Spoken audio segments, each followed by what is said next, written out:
Hello, hello, hello. Welcome to Royal Sussex Live. Welcome, one and all. Okay, let me go and see who's here.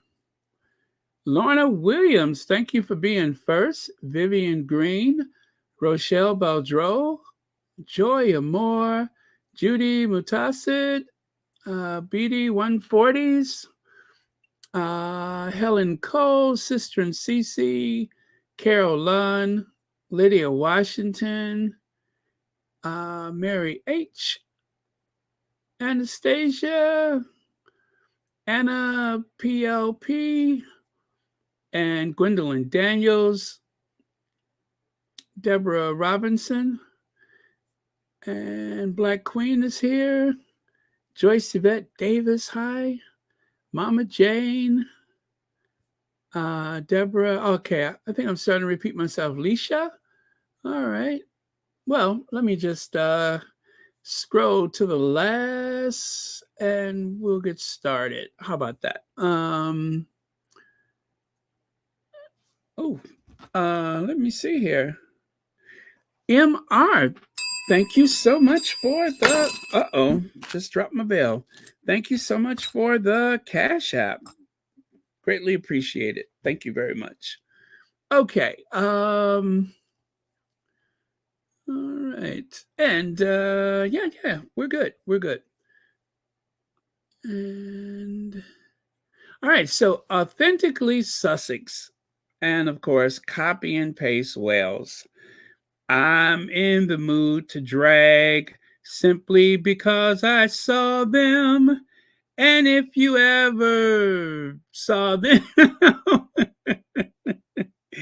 I'm in the mood to drag. All right, so I'm in the mood to drag. But before we get to that, um,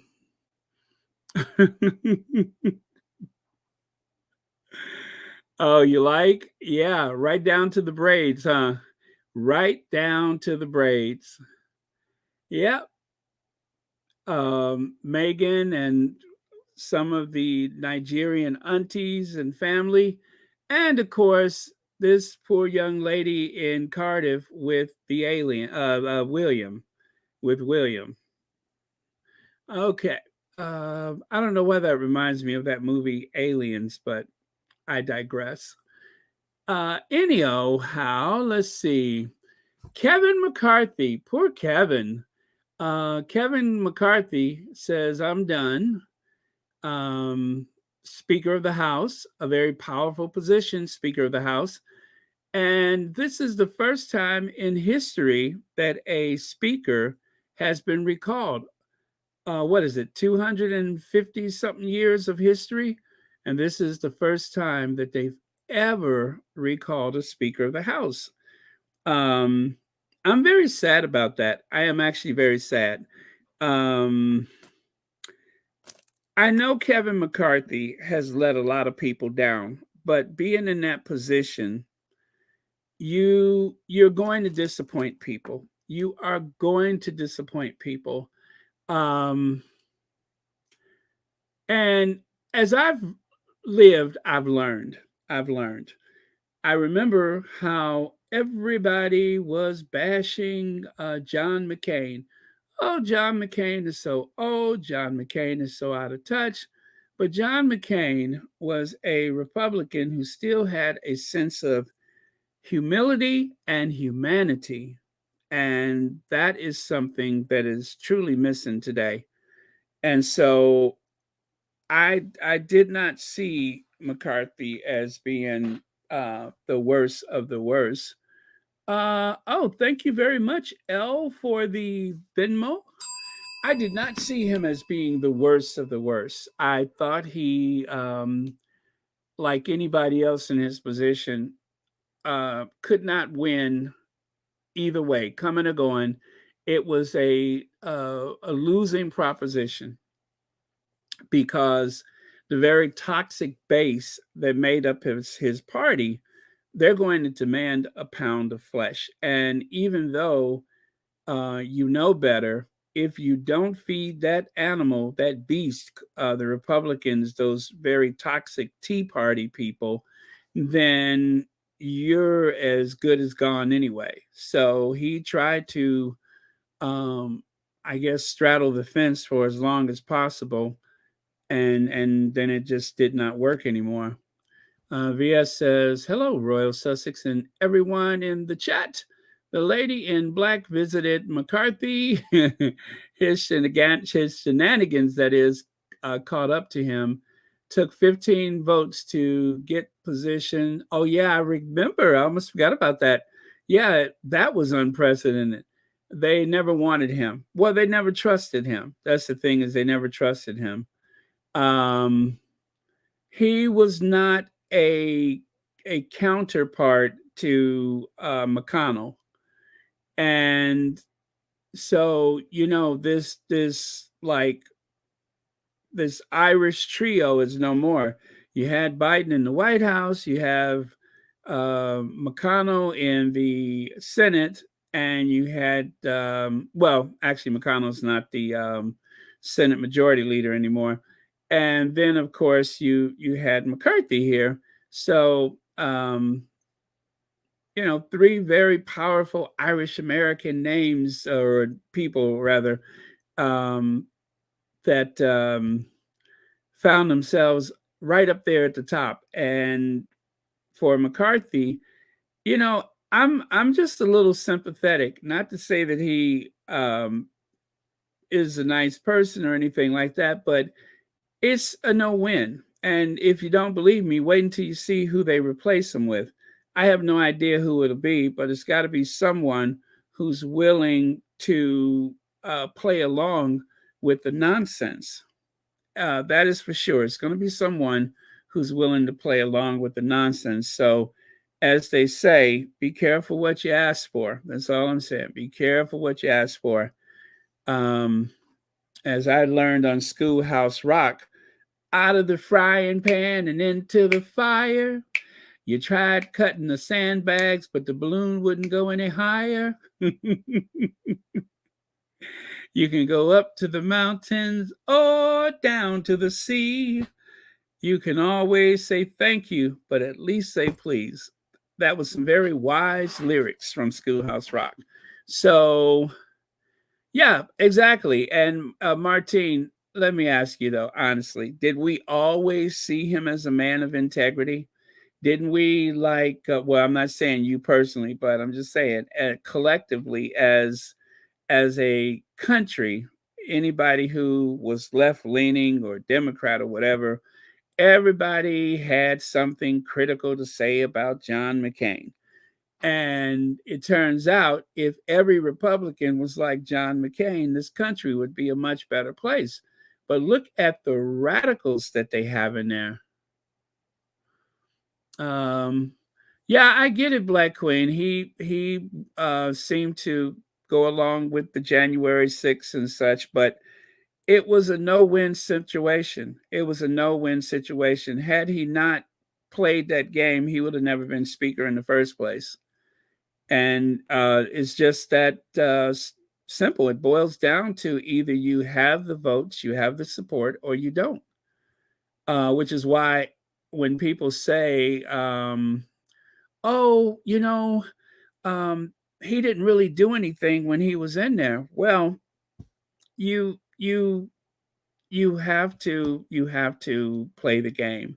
Politics is all about compromise. It's about making deals and all that stuff. Like they say, once you see how sausage is made, you don't really want it anymore. But I um I can't really speak to of his integrity because I'm not sure that he has any, but I'm just saying I've been around long enough and I've been around politics long enough to know that sometimes you think that someone being kicked out is going to solve all the problems, but you don't know who they're going to replace that person with. It's going to be another Republican until at least the next election cycle. So, what are we going to get? Who's coming next? Um, and this was a problem for him. Um, yeah, Carmen. Again, I get it. I get it. He played the game. He played the game. I understand. Trust me, I'm not blind to it. He played the game. And if he hadn't done those things, he never would have been speaker. He never would have been speaker. Who would they have put in his place? Marjorie Taylor Greene?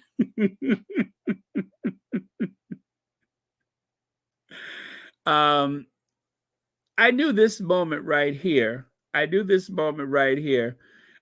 He was smiling just a little too much with Joe Biden. You could see that there was a mutual respect between the two of them. Although they were separated by parties, you can see that there was obviously some mutual respect.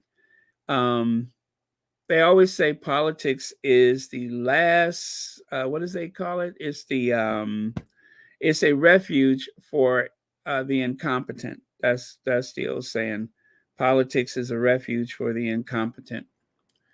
Off topic, but the Tories are at it again. They ripped off Just Ask, Don't Grab from a disabled historian initiative. Folks in the country all protest. You talking about the guy that they marched out? I was looking at that earlier. I didn't know what it was about, but I saw them march someone out of the hall, and then they ripped the tag off of his lanyard. So yeah, I mean, all of this has to do with the demographics of Western society.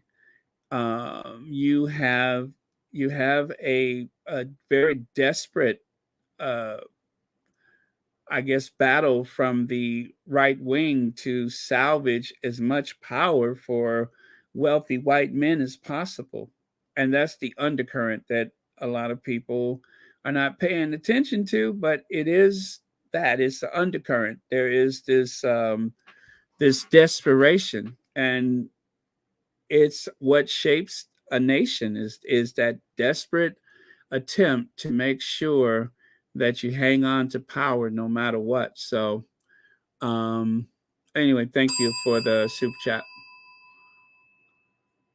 So right here, Paul Ryan, Eric Cantor, and Kevin McCarthy, the most cursed book cover ever. They were trying to brand themselves as the Young Guns, a new generation of conservative leaders. All of them were doomed. They were doomed. They were not trusted.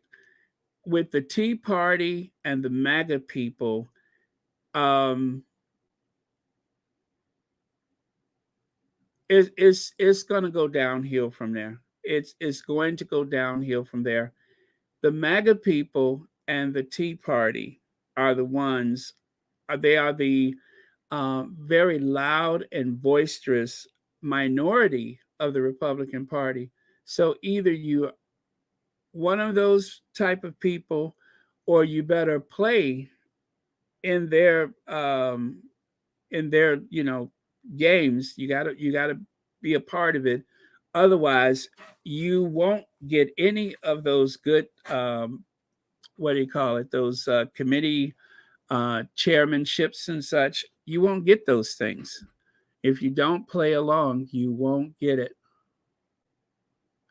Well, Wanda, I wish that the we could get rid of the MAGA people. I really do. I wish we can rid ourselves of the MAGA, the Tea Party, the what is it, the Libertarians or whatever they call themselves. Um, yeah, I'm telling you, I wouldn't celebrate too soon. That's all I'm saying. I don't want to sound like that person, but I would not celebrate too soon. In substance, the book makes the argument that ostensibly the undergirded the undergirded the Tea Party movement, the right wing push that was driving Republican politics in 2010, Cantor, Ryan, and McCarthy, each of whom wrote a section of the book, argue primarily for a new focus on fiscal restraint. In the early years of the Barack Obama administration, a foreword by conservative columnist Fred Barnes delineates the role of each in this effort. Cantor, the leader, Ryan, the thinker, and McCarthy, the strategist. Now, again, I'm just going to point out to you these three gentlemen. They were trying to I guess move away from where we are with the Republican Party today. That's pretty much the the last hope right there. They're only going to become increasingly radical. Um, is I hope that's not the case, but just stick a pin in this one and remember we had this conversation. So I won't take away your celebration about McCarthy. I'm not going to take that away from you, but yeah, I'm not excited by it. And even McCarthy doing little or nothing, it may not be as worse as whoever is coming down the pike next. Um, so that's just the way I see it. I'm always very cautious when it comes to politics. Uh, Let me see. Deidre Mikey says, Barron, not surprised. Glad he worked with the Dems to keep the federal government open as a government worker. I'm glad at least he worked with Biden. GOP sad folks. Yeah, exactly, exactly. They did not trust him because of his relationship with Joe Biden. That was one of the reasons why they didn't trust him. Um, a politician is never going to be everything that everybody wants them to be. Nobody in any part of life can do that, and it's built into the system. A friend of mine told me, she said, "Oh, everything is so bad, and the system is broken. The system is doing exactly what it's supposed to do: bargaining, trading, agreements, all of those things. You have to get into committees, you have to get into caucuses in order to get things done. That's the way that it's supposed to work. It may seem very chaotic, but the government is doing exactly or should I say, Congress is doing exactly what they're supposed to do. Not to say that everything is going right, of course not, but that is how the system was established. Was you scratch my back, I scratch yours. One hand washes the other hand, both hands washes the face. That's the way it is. So it's ugly, and sometimes it actually works for most, but most times it won't. Most times it won't. So um that's the ugly truth of politics. So all I can say is good luck to us all. We're gonna need it because I'm just really concerned about who they replace them with. Anyway, well, this was squashed. Police investigating allegations Dan Wootton solicited explicit images. That was from the Guardian. That was from the Guardian. Well, the Guardian removed this article, and I think the Mirror had to take their article down. And I'm trying to think of the other. Well, anyway, the British media has been threatened by Dan Wootton's lawyers to take those stories off of the internet, and they did. Now, the reason why they did that was because while I think the argument was while Dan Wootton is being investigated, that he has a right to his privacy. You heard me, that this somehow violates his privacy, even though the article that they cited for these stories was the byline article. They were able to successfully coerce them via Wooten's lawyers to remove the articles from the interweb, and so they're gone. So I'm not sure what happens next. We find out that the police are investigating, is what they said. Well, they don't want that narrative out there. They want to remove that to make sure that that's not part of a conversation with the public at large. So for now, it seems like whatever protection that he was receiving, he's still getting more protection. How far that protects him, I don't know. I was just kind of hoping that he would go back to New Zealand and that we never see or hear from him again. But who knows? But that's the sad reality of it, is that he seems to be um, what do you call it? Like a cat has nine lives. It seems like he's still got a little wind in him. So, and of course, that was the article right there. GB News axes Dan Wootton after Fox Storm and Catfish Scandal. The full story, right? That was the headline from Bylines. Well, um, I guess we won't know how this works out. Not for a while. Who knows how long it's going to take. Teresa McDougall Barron, Canada made history today, electing our first Black Speaker of the House of Commons, Greg Fergus.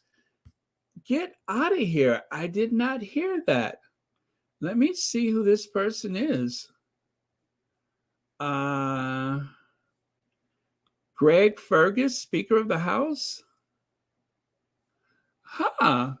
There you go. 54 years old, House of Commons, elects Liberal MP. Liberal, I like him already. I like him already. Okay, thank you so much for that. Now that is good news. That is really, really good news. So let me see if I can throw his photo up there. Thank you so much. Just as I was feeling a little strange about today, there's some good news. Okay, let me see. I'm gonna get him up there somehow. So that, and by the way, y'all, my computer is working a little bit better. I don't know what happened, but it seemed like it was limping into my live, but yeah, something changed, something happened, and now the computer is, it almost works like it's new again. Interesting. Okay, let's see who this guy is. All right, and again, Teresa McDougall, thank you very much, and thank you for being a member. Ha, there he is, Speaker of the House of Commons in Canada, Greg Fergus. How cool is that? He's a brother. All right. Okay, so let me take a look at his bio. I love this. I'm learning something new today. Oh, Canada, I may have to learn the words. Born in 1969, member of the House of Commons of Canada, Liberal Party Canada, University of Ottawa, Charlton University, Marianopolis College, Selwyn House School, and where's his wiki? That doesn't sound weird, does it? Where is his wiki? I'll look at the Reuters. I'll check out the Reuters. Good looking guy too, right? Canada House of Commons Tuesday elected Greg Ferguson as its new speaker, making the Liberal Party lawmaker the first Black Canadian to hold the post after the previous speaker quit over unknowingly inviting a former... Oh, that's not funny. After unknowingly inviting a former Nazi soldier to Parliament. That's not funny, y'all. The member of the 338 seat House, is a 338 seat House, voted for Ferguson in a secret ballot. Ferguson came ahead of candidates including fellow Liberal MP Sean Casey, Conservative Chris de Etremont, is that de Etremont? And of course, the Green Party leader, Elizabeth May. How cool. All right. Okay, so thank you for that. That is good news. Remember, representation matters. It does matter. It's important. It's important that young see. Oh wow, what is my computer doing? Okay, that they see people that look like them in spaces that seem to be restricted and exclusive. So, all right, very good. All right, let me continue then. I got to get back over here. Connie Bomber! Connie Bomber! Connie Bomber! Connie Bomber! Connie Bomber! She's a charmer. Hey, Big Mama! Connie Bomber! Connie Bomber! All right. So where were we? We were talking about that, so that they yanked the story. Again, it is Black History Month in the United Kingdom. So what better way to celebrate Black history in the United Kingdom, in the land of the mother tongue, England. English comes from the United Kingdom, along with the Welsh and the other Gaelic dialect language that is from Scotland. And isn't there like another language or dialect from Cornwall, a little lesser known than the other? Well, anyway, let's get past this one first. Thank you to Royal Suitor for finding this one. Now, I have never seen this. I suppose that this comes from a while ago. Let me set it up for you. So the East Asian guy in the upper right, left corner, that is, he, of course, is in denial of the idea of systemic racism. And of course, is her name? Oh Lord, I forget her name. But anyway, she's not having it. But as you can see, she's been on several shows, and is it Akua? No, Anua. Oh, anyway. So of course, everybody is trying to convince her 4-1 that it's not that. How can you say that? You know, the usual. So let me just play the soundbite for you. But I'm just sick and tired of being sick and tired. Why do we always have to go through this semantical exercise where we try to deny things like that? Why? But it has to do with Danny Baker. So that's why I think this is. I couldn't find a date for the video, but it had to do with Danny Baker. So you know how far back that goes. So, nope, not that one.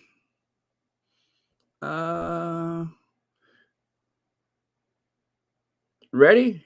Okay, here goes. Intended racism and accidental racism. Yeah. Otherwise, we don't give people the chance to redeem themselves. If everything is racist, whether you intended it or not, then there's no forgiveness.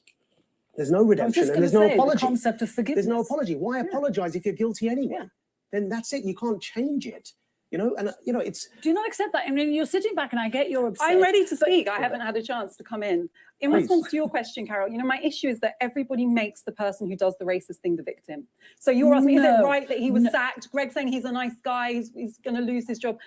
you know, how is he the victim in this scenario? This is a pregnant woman who had to arrange new levels of protection because of the amount of racist abuse she was receiving, which escalated when she announced she was pregnant. She's always had racist abuse, but when she announced her pregnancy, it multiplied because there is so much toxic racism in our society. It's not Danny Baker's fault. That's not Danny Baker's fault, but what is Danny Baker's fault is that he did something which was so offensive that when I first saw it, I actually thought it was a prank. I just thought nobody who the BBC gives a platform could be stupid enough to say this and not intend it to be racist, because it is one of, and we could talk about unintended racism or microaggressions. This is none of those.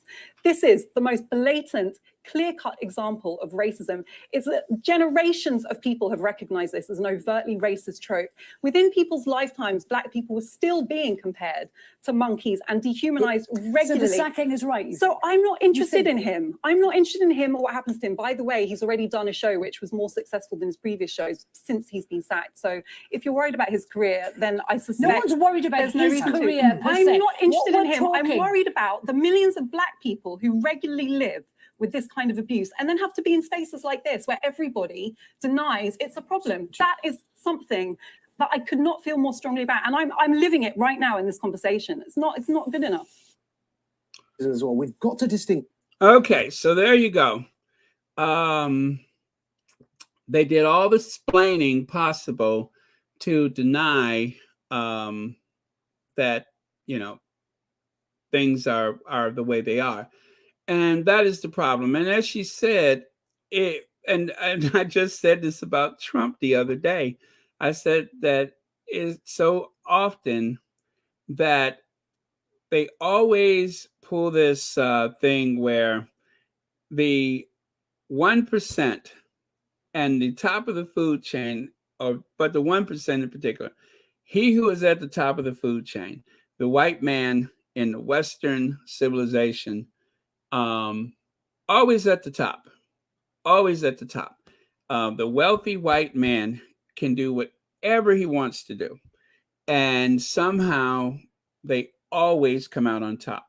Donald Trump, the victim. This is rigged, that's rigged. He's been doing that grift for decades, that everything is stacked up against him. A white man just cannot get a break. And it works. And even now, Donald Trump is pulling the judge is racist toward me. Or no, just the judge is racist. The system is rigged. All of those tropes that he's used, all of the grifts, he's so good at it. He stays on message and it works for him. And of course, those who support him do exactly what the four of them were just doing to her. And it's just like Dr. Shola said once on one of those panels. She said, "Why do you always shift the burden?" Was she on This Morning when she said, "You always shift the burden to explain what is racism?" They want you to list things so that everything you say, they will pick it apart. And just like with Harry, before he married Meghan, it was there, but he didn't really see it. But then he started noticing that the people that he's known his whole life, they started acting different. The body language was different. The conversations was different. The looks, the glances, the double standards with his family, with his friends. Everything changed. Everything changed. There seemed to be a wall, a barrier. And of course, there's always the denial. So this conversation happened because of this guy. Now, when she mentioned or referenced Danny Baker and the chimpanzee photo, the guy, you see the one with the light blue necktie and the pink shirt that's leaning over, that's the one who leaned over and said, "It didn't start with Danny Baker." You know, and that was to throw her off the message. Let's listen to it one more time. But that was intended to throw her off the message. That's the other thing they do, is they won't let you complete a thought. They won't let you finish a sentence without. Okay, here we go. Distinguish between intended racism and accidental racism. Otherwise, we don't give people the chance to redeem themselves. If everything is racist, whether you intended it or not, then there's no forgiveness, there's no redemption, and there's no apology. Okay, so Blondie comes in and interrupts. There's no apology. Why apologize if you're guilty anyway? Then that's it. You can't change it. You know, and you know, it's. Do you not accept that? I mean, you're sitting back, and I get you're upset. I'm ready to speak. I haven't had a chance to come in. The blonde lady, I apologize, I forget her name, but she, before she can even say anything, she goes, "You're sitting back there and I can see," and she's like, "But I didn't get a chance to speak." To your question, Carol, you know, my issue is that everybody makes the person who does the racist thing the victim. So you're asking, is it right that he was sacked? Greg saying he's a nice guy, he's going to lose his job.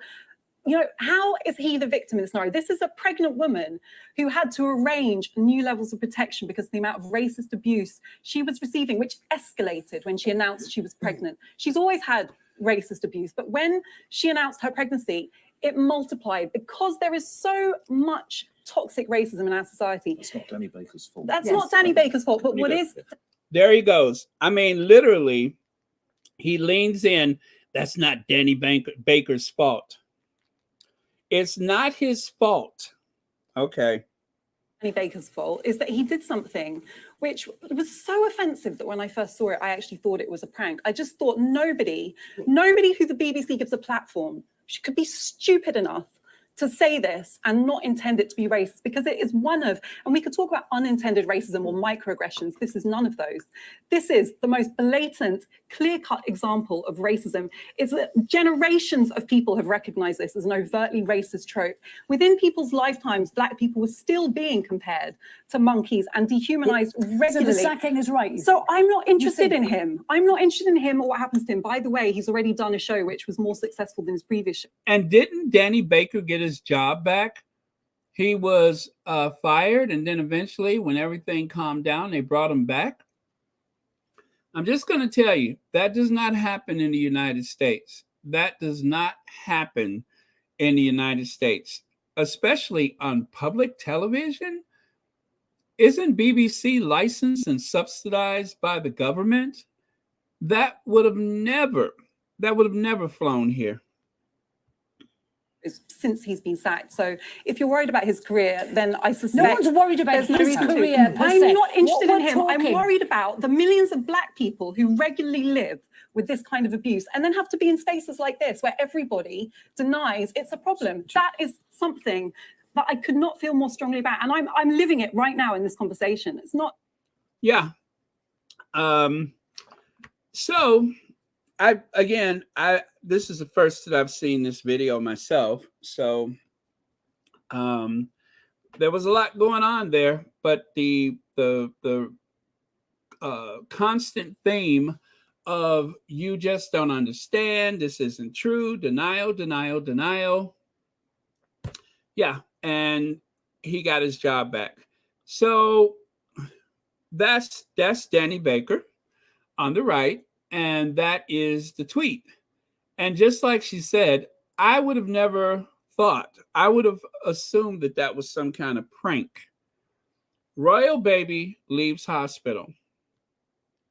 And of course, that was his way of acknowledging the birth of Prince Archie. So it's too bad that when people are so hypercritical of the Sussexes and why wouldn't they stay and they should have tried to work things out. I don't know. Actually, I do know. I know that if something like that happened, the first thing that I would want to do is to get my family as safely away from that environment as possible. That's it. Nothing else. That's it. You want to get away from that. If you have the means to do it, you do it. If you don't have the means to do it, that's unfortunate. But if you do, you do it. And that's all to it.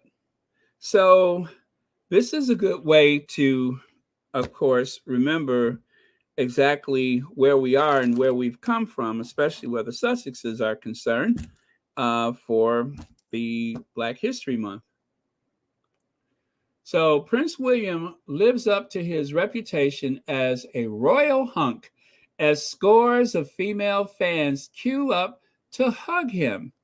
The Prince of Wales was met with cheering crowds in Wales' capital city. Read more reveals that she was helping Prince. Okay, whatever. So this comes from Rebecca English. If you're not familiar with her, that's Rebecca English. She's been reporting on William and Harry and the royal family for years. And there she is on the left.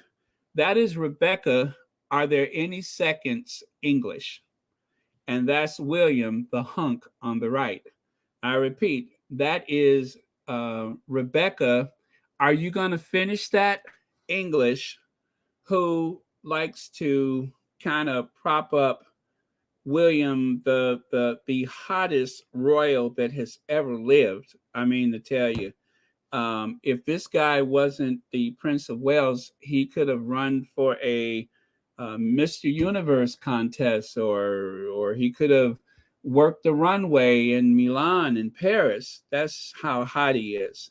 So again, she has been writing articles to somehow create this illusion that William is just hot to trot. I mean, the why we're not all standing outside looking up at his bedroom window, hoping to be allowed in, I don't know, except for common sense and sanity. But I don't know why we're not standing outside of Kensington Palace or Adelaide Cottage or somewhere. How come we're not all out there with a bottle of cheap vodka and some other things, just waiting for our opportunity to pounce? I couldn't imagine why. So, Rebecca, are there any seconds English? Uh,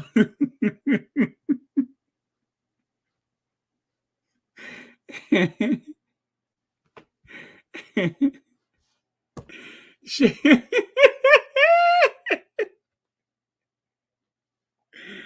uh, okay, so anyway, Rebecca, what's for dessert English, is trying to fix this idea in our collective minds that there seems to be eye candy in the House of Windsor, working as a full-time senior royal who just happens to be the next sovereign. So Leg says, do they mean Chump? Lurch was never the hottest. Yeah, enters Lurch. That is that's it. Enters Lurch. Thank you so much, Legs. Oh wait. There we go. Yeah, so anyway, I am going to go to the next slide. So there's Cardiff, Wales, and that's Belize. Now, you know, they say that there is a thing called a crisis actor. A crisis actor is someone that you use when you want to convey that there has been some type of disaster that never really happened. Well, I'm going to say that that trip to Belize was a disaster. The whole Caribbean tour was a disaster. And of course, the trip to Cardiff, well, honestly, that was picture perfect for them. It really was picture perfect. I mean, as you can see, they always find someone that, you know, look like somebody's grandma or somebody's auntie or whatever.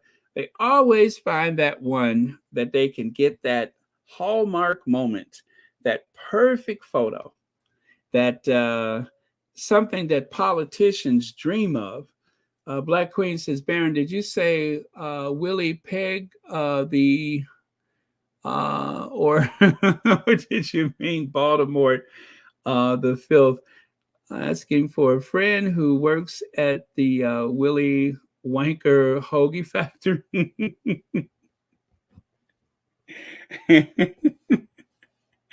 I had to be very careful with that one, but I'm sure it's parts and components of all of that. Thank you so much for the super chat. So let's see here. So yeah, I think that this is a paid, or possibly could be a paid individual. I don't know. I don't know. I don't know. Maybe the one on the left is taller. Maybe she's a little taller. Maybe. I'm not sure. But it just is, I don't, either that or William has a thing for heavyset black women. I would not be surprised. Either that or William has some kink that we don't know about. Maybe, oh, I know what it is. If he takes photos like this, if he dances around with women like that, then people will confuse him for Clark Gable. He's trying to channel Clark Gable. That's what it is. He's trying to channel Clark Gable. So by playing off the entire opposite of the thing, that helps him seem more Clark Gable-esque, I suppose. Black Queen says Baron Baldy did merely touch the lady. Well, if you've been on the right side there, you could see that there was a ill ease or discomfort or whatever. But yeah, and I'm not going to play the dance video. I'm kind of over that one. But yeah, this was I. I'm at a loss for words, and that they find the situation, they bust the people in, or I don't know how they do it, but they manage to get all these people. And of course, why are they celebrating Windrush with the royals? Why? It seems like you would want to stay as far away from that as possible. If you are going to have some kind of celebration, have one for yourself. This is so performative. This is blatantly using this crowd of people. And they get away with it. I don't know how they entice people into these situations, but it just keeps happening. Thank you, Black Queen. Let me see. Leg says he's hugging her with a stiff back, not genuine. Of course not. It's the only time that he leans in for an embrace like that is usually with Mike Tyndall, where he's authentic and genuine and digging his fingertips into Mike Tyndall's back. Now that was genuine. This is performative. It's absolutely performative. Thank you so much for the super chat. So this is the one that is that's the real William. The real William is that glaring, I have a chainsaw in my back pocket look. That is the real William. That is the most frightful glance that you could ever expect. I mean, I always wonder how many people have seen that look in another person's eyes, and that's the last anybody had ever seen or heard from them.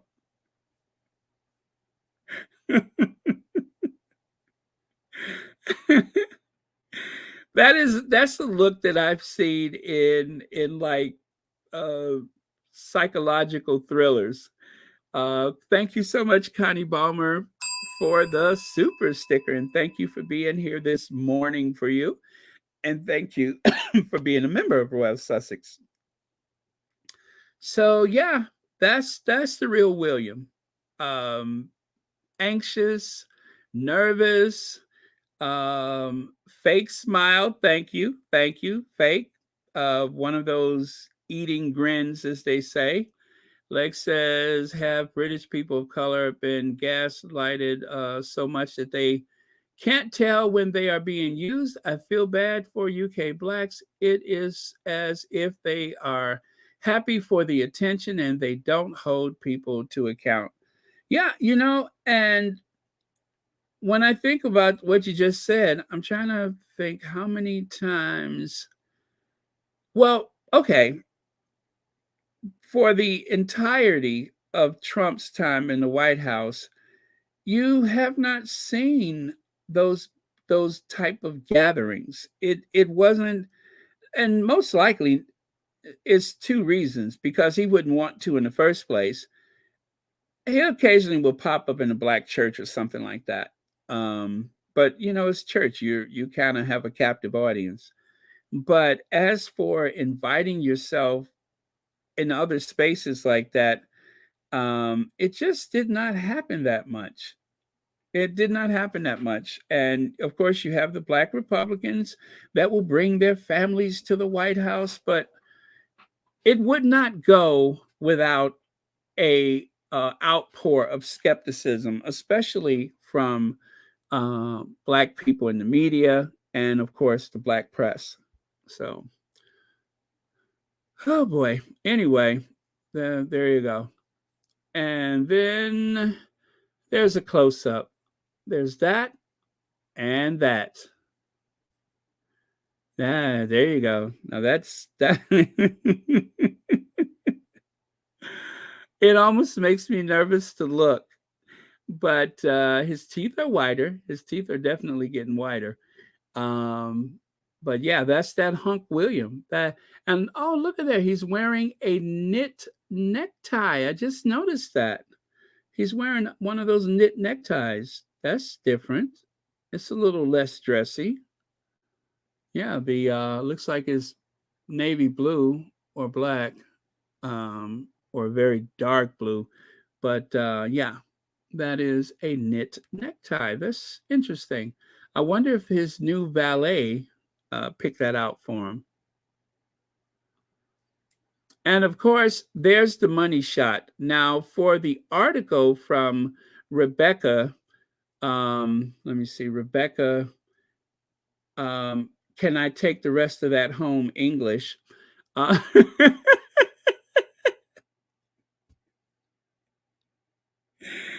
uh, yeah. Rebecca, are there any leftovers English? This is the money shot for the article. This is the first photo in the article that they used. This is supposed to be the hunk William is back. The hunk is back. The kids are older, so now he can put his you know sexiness back. So I use the pound symbol for sexy because that is indeed supposed to be the money shot. Yeah, that is the money shot. Oh, you're so right. I didn't notice that. Blue pants, black blazer. Yeah. Okay. Yeah. I just noticed that. Huh. Oh, well, that's a look. Thank you, Legs. I did not notice that. I thought it was kind of odd to just have like a blue necktie like that in a black suit, but I see what you mean. Interesting. I'm still waiting to see who this valet person is. Let's see. Disassociation with black people, especially older ones, in their experience with racism, they don't seem to see the link to the royal family.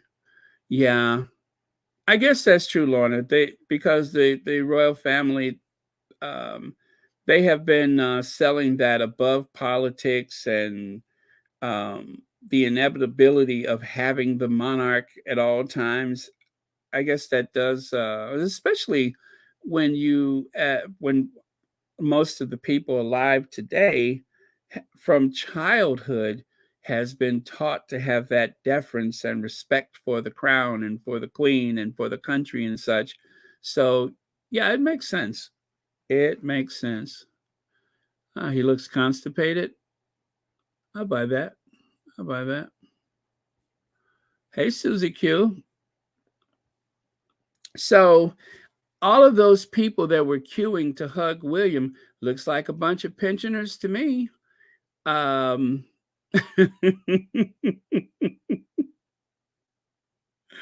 Not that it matters, but what is the medium age of all of these women that were waiting to queue up to hug the hunk William? I mean, otherwise, it just kind of seems like it almost seems like a senior citizen center that had a what do you call it? Like they were having a birthday party and they decided to hire an exotic dancer, but they didn't have that much money. So instead of getting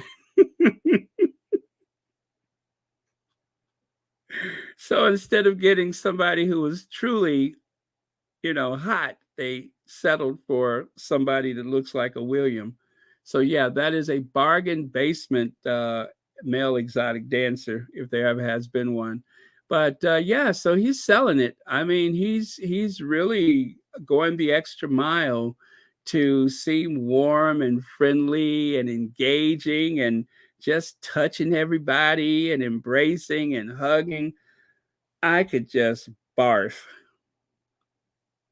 So this was from September, the 19th of September. William the Hunk is back. Prince of Wales earns new legions of admirers as he wades through water and dons a baseball hat, not a cap, but a hat. That must be, yeah, that is from an English writer. A baseball hat on charm offensive of America, as fans say his status as a reborn sex symbol is complete. Royal fans in the US, I didn't even know we had royal fans here, uh, have swooned over the prince on Twitter and Instagram. Boy, I tell you, you can buy one of those bots to say, or a bunch of those bots to say whatever you want them to say. William wades in. Prince meets UN Secretary General to discuss fighting climate change. Well, that whole 20-minute conversation, huh?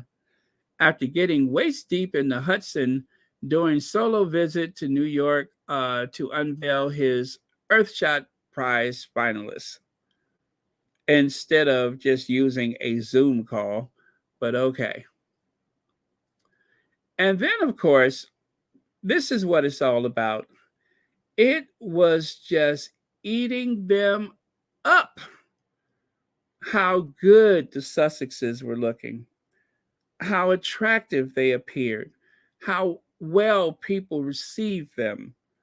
The standing, the running, the jumping, the shouting, all of those things, people chasing around their golf cart, all of those things. I mean, it was a rock star vibe with the Sussexes. And of course, their image person that they have at Kensington Palace decided to just rip the pages out. And of course, they have upped William's fashion game. So he's still not there yet. And I don't know that he could ever really pull it off. And of course, whatever Kitty has been doing lately, I'm just going to say this. For 2 straight weeks, it has been all Meghan. Actually, 3 weeks if you count from when she first started, but 3 weeks of all Meghan all the time about her fashions, about everything that she wore. So I'm not, trying to do the comparison thing, but I'm just saying what is a fact that when it comes to the global appeal, I don't know how many people and how many places are going to make a big deal out of this trip to Cardiff, but the it really started with the Beyonce concert and then it just kept going. So, and of course, Harry was making fashion news himself when he was in Japan and Singapore. So everything from sunglasses to his trainers that he was wearing. Let's see. Nothalando says queuing to hug William the hunk seems like stupidity on rampage. What are they? What are the benefits of hugging William? Well, I'm telling you this much. I am only considering the fact that during the pandemic, they were very. A matter of fact, you didn't hear anything about whether or not they had, they had their vaccines and stuff. So, that family always concerned me because they were going out meeting and greeting people, and I believe everybody in the household has been, contaminated. So I'm just saying, to be in close quarters with them, knowing that, and it would be just like a couple of them to not even try to use the available precautions. So I'm choosing my words carefully, but yeah, I just don't trust them. I don't trust them. That bothered me the whole time during the pandemic. And then, of course, the so called outbreak at um, Windsor Castle when the Queen had made it through all of that. And it seemed like right after she had lunch with a family member, then all of a sudden she was sick. But what do? They want to blame the Sussexes. And of course, Harry. Harry with his dark jeans, and he's got those green trainers, sneakers on, and of course the Invictus polo shirt. Harry was looking absolutely amazing, and so that was when they decided that they would hire that valet to try to up William's game. And of course, what happened? William shows up in New York with a pair of shoes that look incredibly similar. It's all planned. It is all is I'm telling you, it's abusive if you ask me. All of this copying and pasting, all of the and I hate when people say, well, imitation is, I don't want to hear that. This is not just an imitation. This is certainly not flattering. It is an attempt.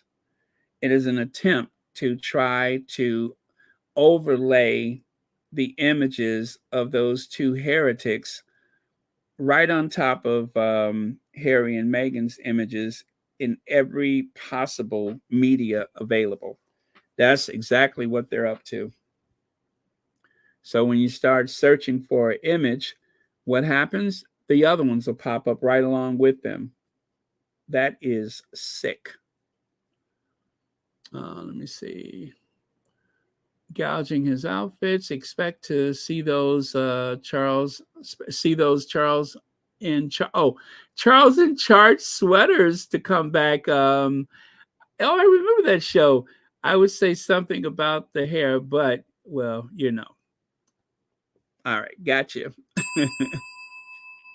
Thank you, Legs.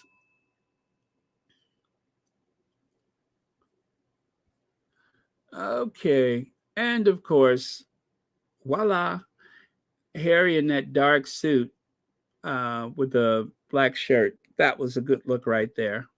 Harry looks amazing when he wears black. The black and the navy blues, that always looks amazing on him. And then there's this, of course, Team Nigeria, the families, that right there. If they could have had as much energy, trust me, they would have done it. If they could have managed to scrape up the enthusiasm, if they could have found the energy for it, I'm sure, I am so sure that they would have done the best that they could possibly do to make sure that they have a moment like that. I am certain of it. But they just couldn't get that much enthusiasm. But they're not done yet. They will try it. They are going to try it at some point.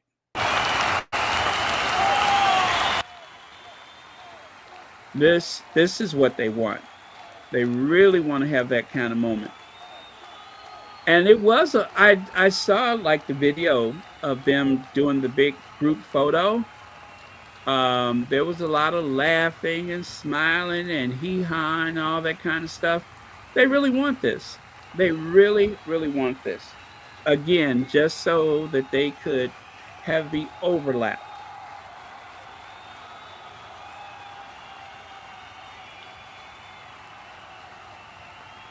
Yep, that is what they want. So that's what the whole trip to Cardiff was about. Oh, please write about that in the Fail tomorrow. That one of Meghan and Harry's fans said that that trip to Cardiff was a feeble attempt to copy and paste everything that Harry and Meghan does. Yes, please, please, please listen and write that up in the Fail tomorrow. But yeah, that's what it's all about, is copy and paste. And of course, that very sweet moment when Harry was helping Auntie use her iPhone 14 Pro Max, helping her figure out how to do the selfie. I would love to see those photos. I would love to see those photos. It's got to be a hoot. And just imagine all of the family at home when she sent those photos to her family. That had to have been an amazing thing to see. Just everybody's wow, you know? All of them that took the selfies, I would love to see those selfies.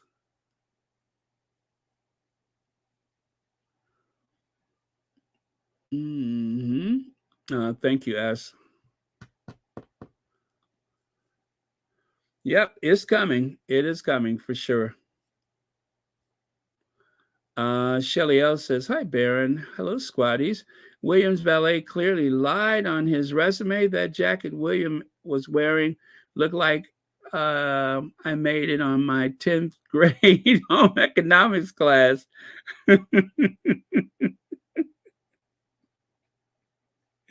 That bad, huh? Thank you.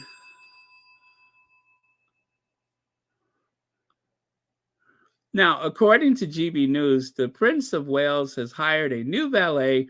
The valet is thought to be acting as Prince William's personal attendant, whose duties include responsibility for his clothing and appearance.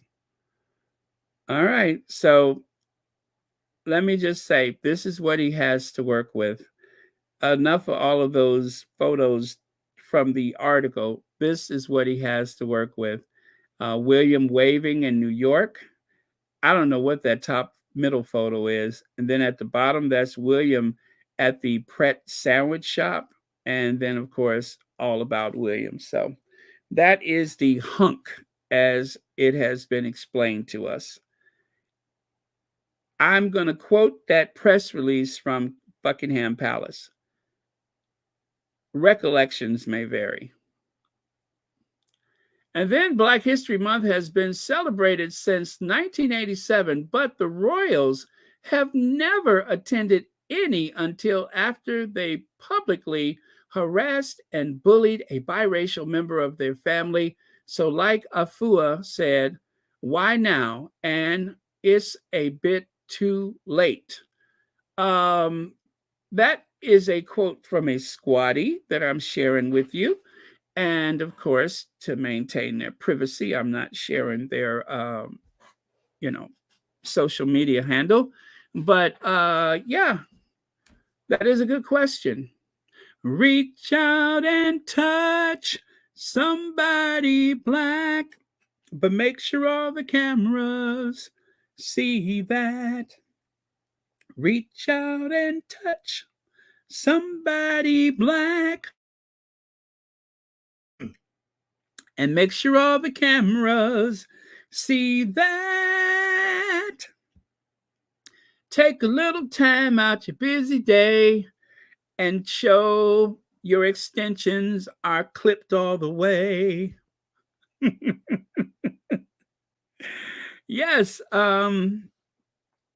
that's what you have to do.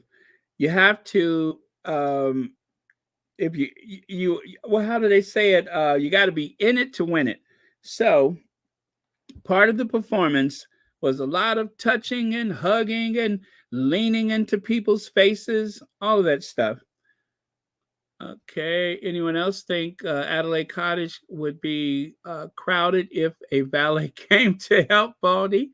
The kids, oh, right, they're not in the same house, allegedly. Got it.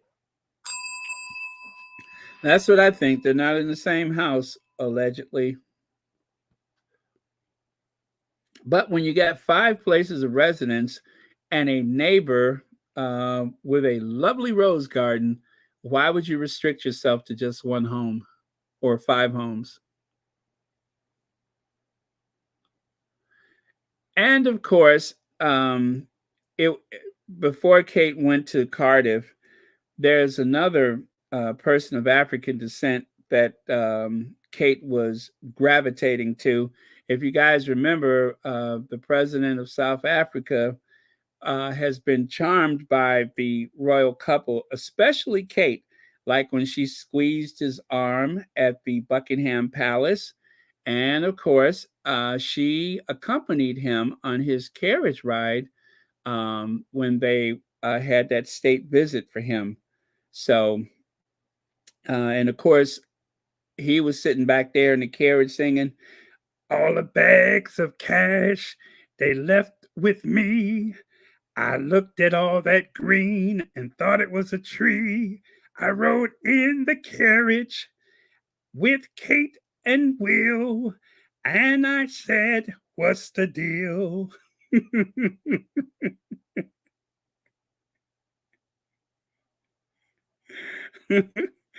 All the people lined up along the mile. I looked across at Kate and I saw her smile.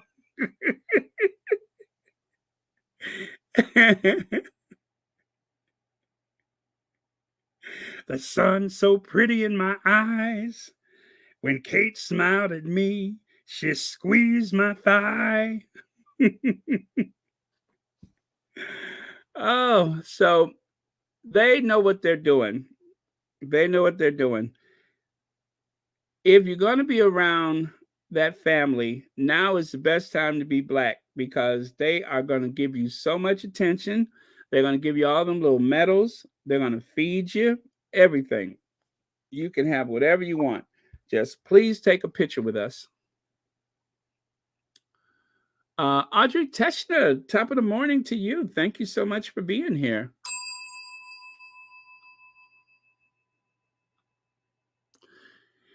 I find it hypocritical that since Black History Month started in 1987 in the UK, this year is the first time the senior royal family attends. Isn't it even more hypocritical that the royal family never celebrated with Meghan and done it 2 years after they helped chase her away? Why now? That is another quote from a different squatty. But yes, why now? Why now? That is a good question. But as you can see, they have managed to whip everybody up into smiles and laughter. And they had a film crew and photographer. Let's see.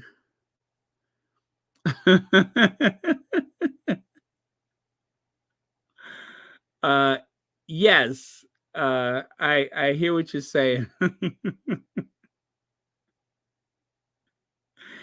Yes. Okay. Well, thank you, Leslie F.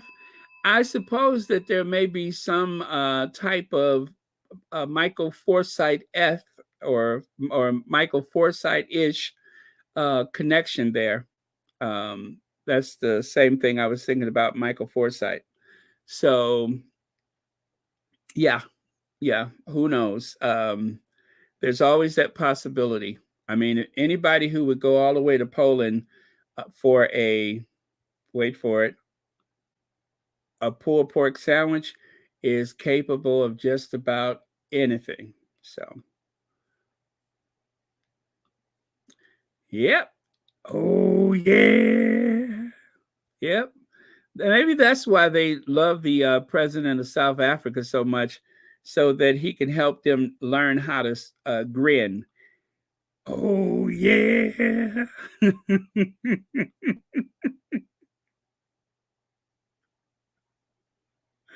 How do you do it? Like this. That's it. You got it. Oh, man.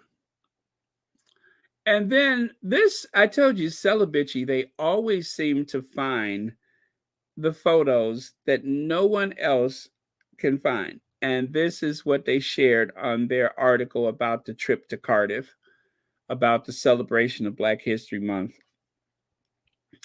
This is one of those photos I look at, and the word that comes to mind is unhinged. Unhinged. That's what comes to mind. Well, so I'm just going to sum it up like this. Whether you're on Will's side of things, if you're his new valet, or if you're the glam squad for Kate, they have worked miracles because they have taken two very ordinary and, dare I say, average, frumpy looking people, and they have managed to clean them up enough where they could go to Cardiff and almost look convincing. So they've done a good job. But if you take away all of the special effects, all the makeup and all that, this is what you have left. I submit to you the real Will and Kate. Now this is the face of things. This is the photos that they shared on the Prince and Princess of Wales Twitter account. Incredible to see the contribution of the Windrush generation transcend to the present day and beyond. Young people are given a platform to be a voice of change and build friendship and community. Remember, they are targeting the young people. They need the young people to keep the royal family relevant. Thank you, whatever that is, and something Wells, and Cardiff Bay Warrior for creating positive something else. Um, well, mission accomplished for them. It went exactly the way they wanted it to. So, like it or not, this was what do you call it? Successful outing for the copycats and cut and paste wheels of this world. This was a mission accomplished. Everything went exactly the way they wanted it to, right down to the last photo. Now, it's almost hard to believe that just a year ago, the only woman of color in the family, the only person of African descent in the family that we know of, this was the rather frigid way that they parted. That was the last time that Meghan was with that family. This is the very frigid ending of that visit. And from there, it was back to California. I think Harry may have seen them once or twice since, but that's it. That's it.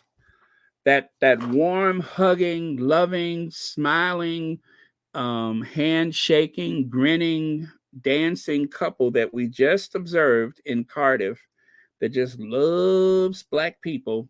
This is how they treated Meghan, which makes it even more astounding that those people that was in the photo, they have to know how bad Meghan was treated last September, or September before last, September of 2022. They have to know, they had to have seen this. That's why I pulled that photo out. They had to have seen this. And yet, in spite of this, there was this. Wow. Wow.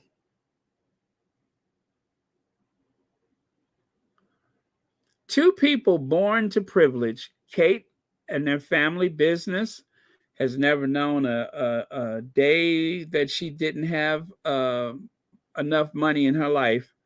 William obviously just inherited $1 billion duchy. He's never wanted for anything. I mean, after all, he has an 8 million pound helicopter. And all of those people in that photo are just relating to their struggle in a way that is alarming to me. Um, Quite a contrast from that to this. Yep. From that to this. And it looks like getting a crowd together didn't seem to be a problem. They were more than able to get enough people to fill the room. Yeah. Hard to believe. Hard to believe. But um, this made it worth the trip, I would say. It was more than worth the effort to be there, because now they can post this on social media. They can run these images in the tabloids. They got exactly what they wanted.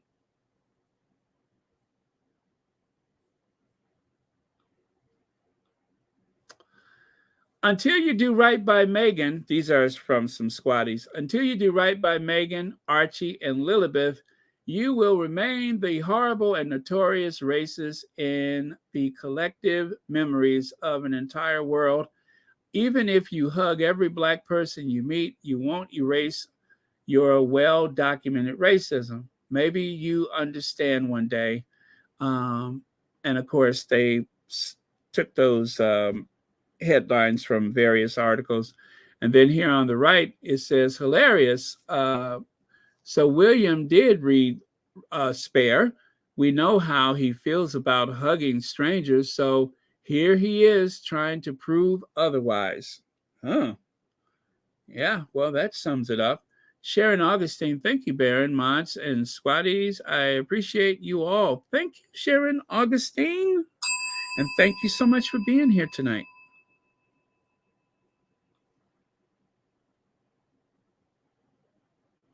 Yeah, we discussed that one actually yesterday and then a couple days before that, I believe, where they were saying that a lot of young people of African descent are ready to leave from Narnia because of the lack of opportunities and such, and of course the continued racism. Let me see. Do I have that article handy? But yeah, anyway, that was the article by Nadine White for the. Oh, here it is. This was in the.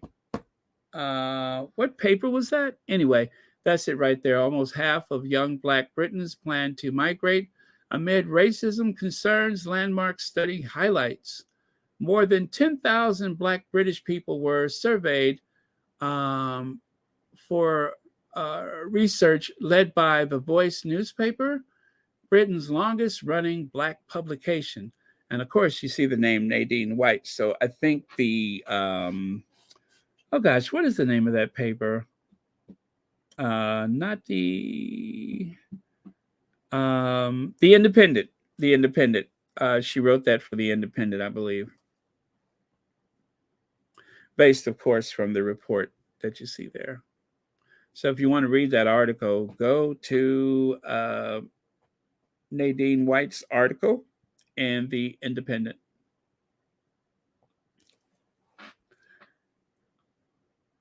So there you have it.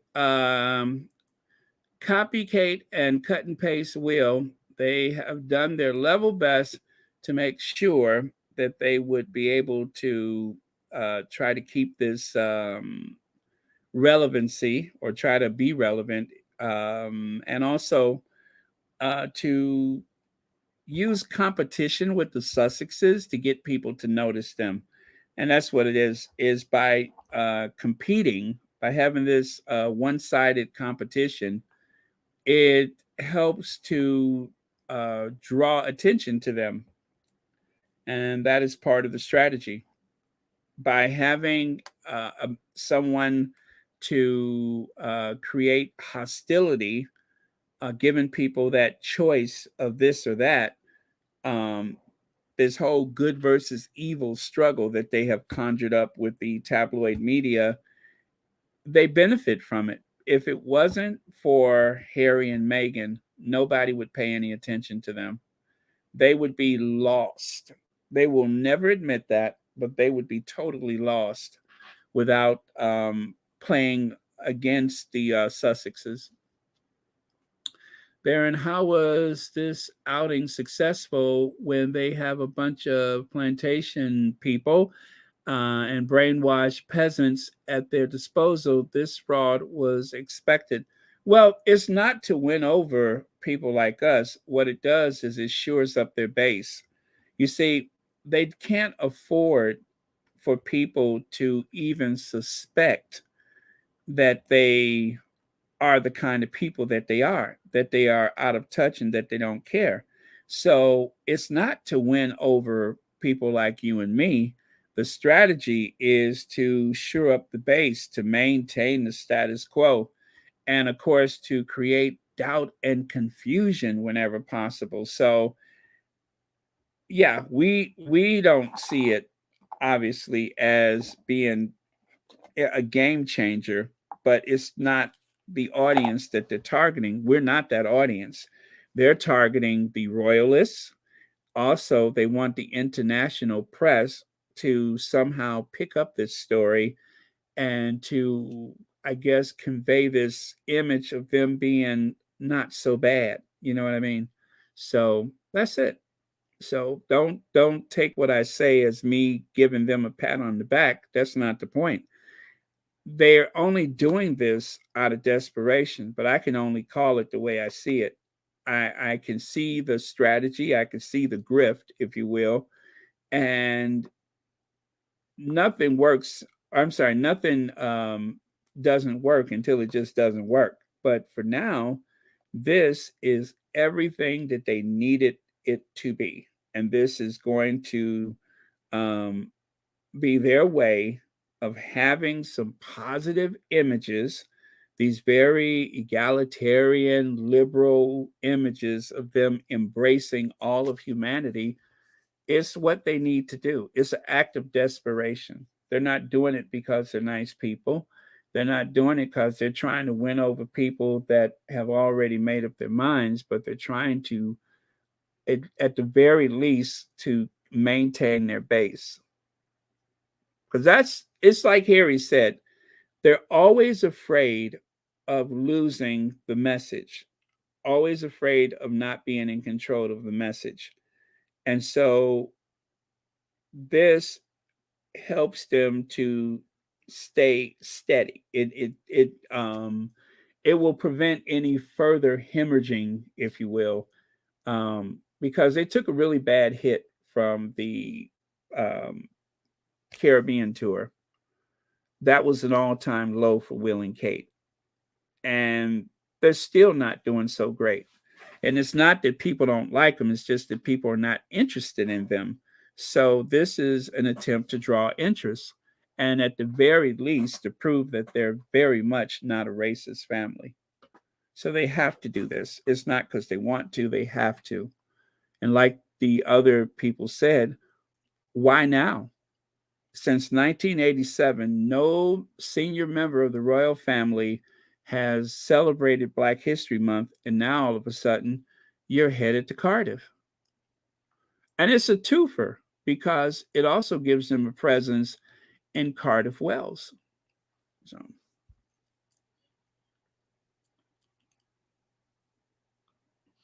silicone speaks louder than words, and pictures mean nothing, Baron. Yeah. Well, like I said, they are trying to maintain. They may not get a big win out of it, but at the very least, they will maintain. So disappointed, but not surprised in those Black Brits. Hey, Anne.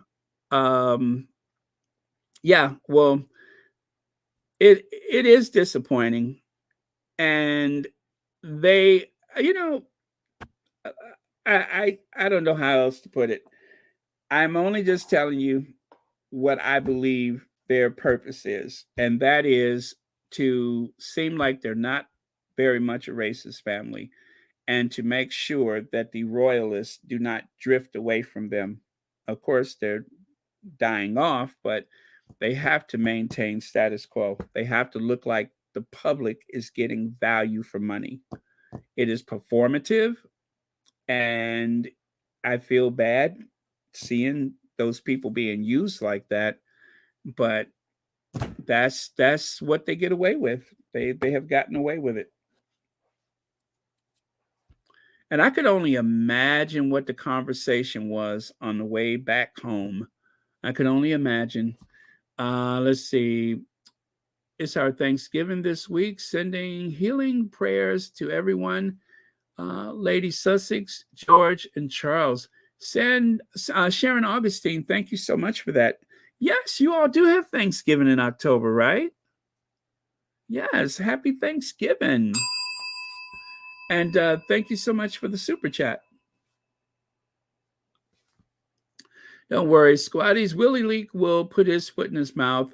And yes, he will. Yeah. Most of the stuff. Okay. So we have the Caribbean. We have the Australian thing where he didn't show up. They are going to stumble epically. Trust me when I say this. They are going to have an epic stumble again. I don't know that anything will be as worse as losing half the Caribbean, but they are going to mess up. They are truly going to mess up. I think they played it very safe this time, but the two of them, the people that were late to the coronation, they'll mess up. They will. Let me see. You're right, Lorna. Every time we have an event like this, a day later we get a video of them saying a slip up. Yeah. Yeah. Yeah. Well, like I said, desperate. They're very, very desperate.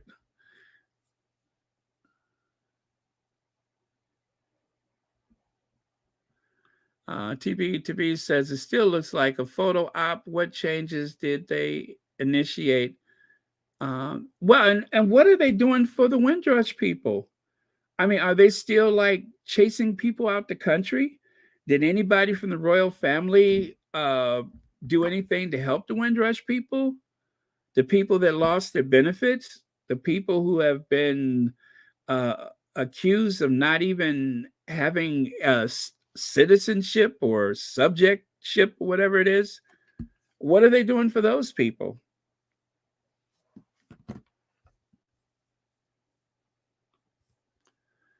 Okay, so you never really know a person, do you? I think Sophie Wessex has got some secrets. I don't know what those secrets are, but people have used languages to describe.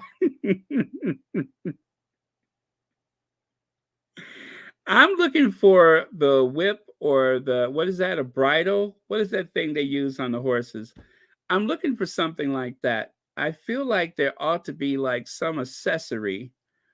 And I want you to notice how she gets out of this car. Am I wrong to assume that she is stepping out the car in the wrong direction? And I'm only saying that because it seems like an obvious ploy to get people to notice her legs, right? Because she's in the car on the passenger side for us and the driver's side for the UK. And so to get out the car, she has to literally turn around and face the rear. She's facing the boot to get out of the car, Would she have done that if the split was on the other side? I ask you. Uh-huh. Oh.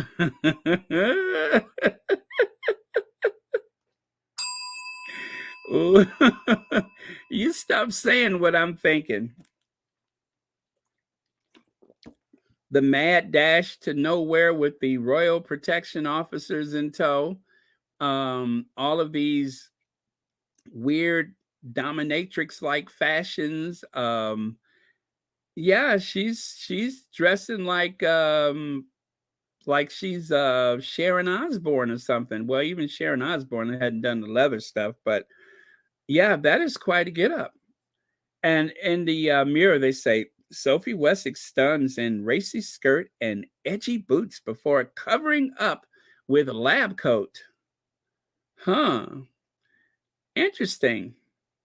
These boots are made for walking, and that's just what I'm gonna do. And one of these days, these boots are gonna walk all over you. Yeah, you keep messing where you shouldn't be messing. You keep thinking that you'll never get burned. Ha! I just got me a brand new box of matches. Yeah. Yes, these boots are made for Ford Fiesta. I'm not sure what to think. And she seems to have a thing for leather. Take a look here. She had that leather get up that she wore to New York that time. And oh, is that the same outfit? Gosh, that looks painfully hot and stuffy. What is it with this leather?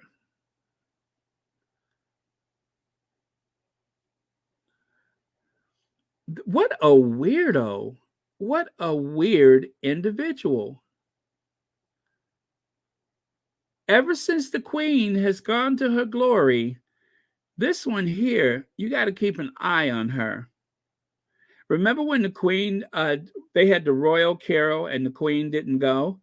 And she showed up in something that looked like a bathrobe and some slacks in Westminster Abbey. She wore slacks. A member of the royal family wore slacks in the Westminster Abbey. I've never seen that before. That's what she wore. Some big, frumpy looking, and burgundy is her power color. Did you all know that? She loves to wear burgundy because that's what she wore to the Westminster Abbey. She had that burgundy coat. It looked like a real heavy corduroy material. I say it was a bathrobe, but yeah, this chick has got it some type of affection for leather outfits, and I'm telling you, there was no reason why she exited the vehicle like that. She's not even all the way out of the vehicle, and she's already facing the rear. And the only thing I can think of is she wanted everybody to see that very pale, pasty, sun bleached leg of hers. I don't know why. Why am I looking at that leg and I'm thinking about cleaning a chicken? You know what I'm saying? I feel like I just took a chicken thigh, chicken leg out of a package, and I'm about to rinse it rather, and season it. That's what I'm thinking. I feel like I'm looking at someone pulling a quarter chicken part out.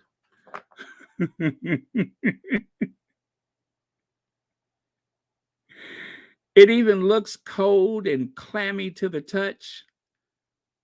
Yeah, yeah, it's like I'm looking at a piece of processed chicken, something that has been plucked and quartered and packaged, sent to a supermarket, and then of course eventually got it home, pulled it out the package, that little thing that looks like a tampon, you throw that away.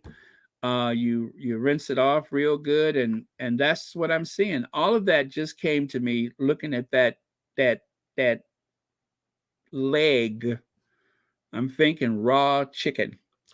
Let's see. Shelly L says her upper area are just resting gently on top of that skirt.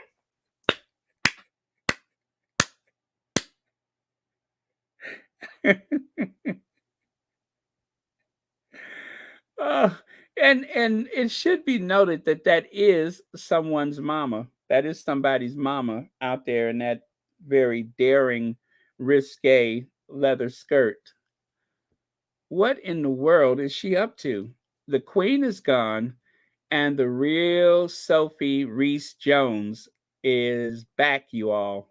Sophie Reese Jones is back, untethered. As a matter of fact, because of this slimmed down monarchy, no wonder she's so daring.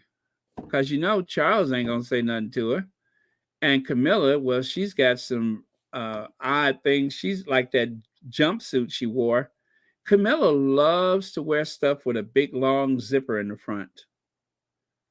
And that's rather disturbing. I mean, considering the age of the queen consort, could you imagine Her Majesty the Queen Elizabeth walking around wearing outfits with big zippers up and down the front of it? And yet Camilla does. And then you have this one who seems like she's been shopping at Fredericks of Hollywood. I'm through. I'm through. I am through. This is too much. I feel like a leather recliner just got up. Yeah, like a leather seat just exited the vehicle and just started walking. Mm-hmm. Where does the outfit begin? Wait, where does the leather upholstered seats begin and the outfit end? That's the question I have. Gently resting on the top of that skirt. As they point out random objects on the ground. Oh man, that is funny. Okay. Kim Coates says Ford Fiesta has got to have enough money for a stylish brown boots with a black leather skirt and blazer and a big print floral blouse. This is a emergency call for help. Yeah, this is someone reaching out for help, isn't it? This is someone in dire need of counseling. Do they have a social worker at KP or whatever the house is that represents her? I was shocked though. I was really shocked, especially that turn, that very risque move that she made, turning to flash that raw piece of chicken as she exited the vehicle. I'm trying to think. Lemon pepper, um, seasonal, or maybe curry, maybe some curry chicken. I mean, I wasn't sure what I was going to have for dinner, but now I feel like I need to take that package of chicken out the freezer. Yeah, well,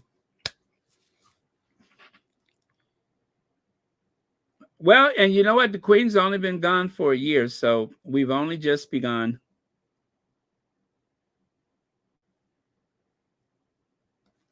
I don't think it's so cold. I mean, it's that sunny, balmy fall weather, but I don't think it's so cold. Good news, you guys. Royal correspondent Nicholas Witchell, that is, disgusted that two people wanted to escape the abuse and crap heaped upon them by the British media. Absolutely appalling commentary.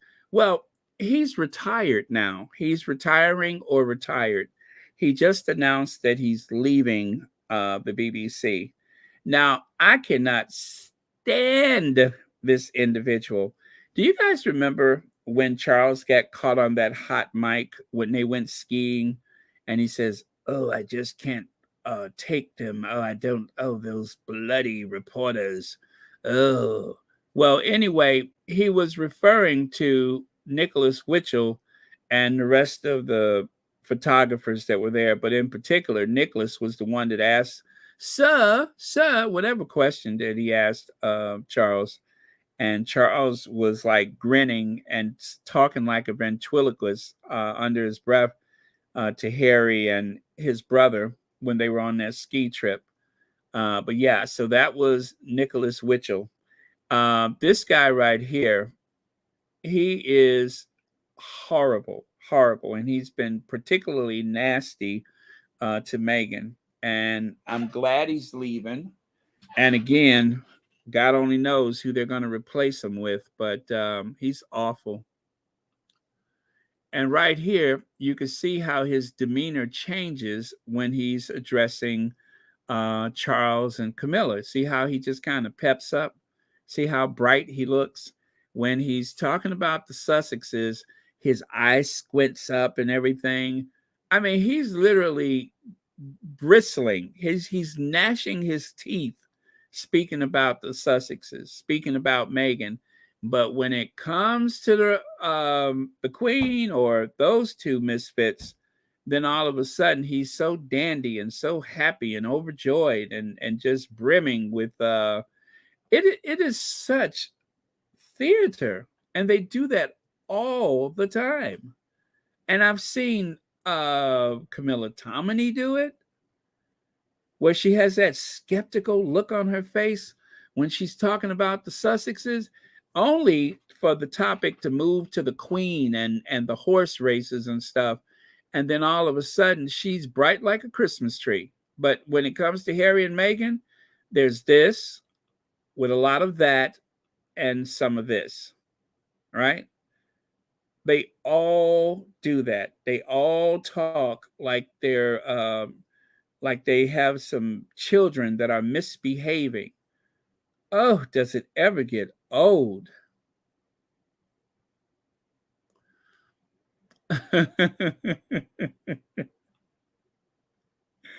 Send Baron a super sticker and remind him of the sexy knee, or is it a skanky?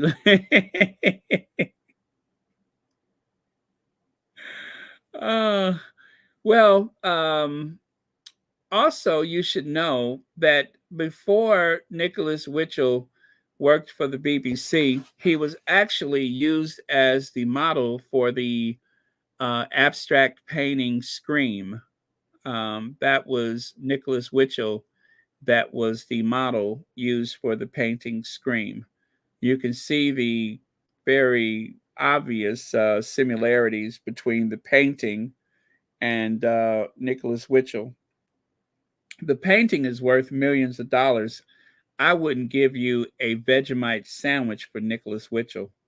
Not worth it. Not even worth the wrapper.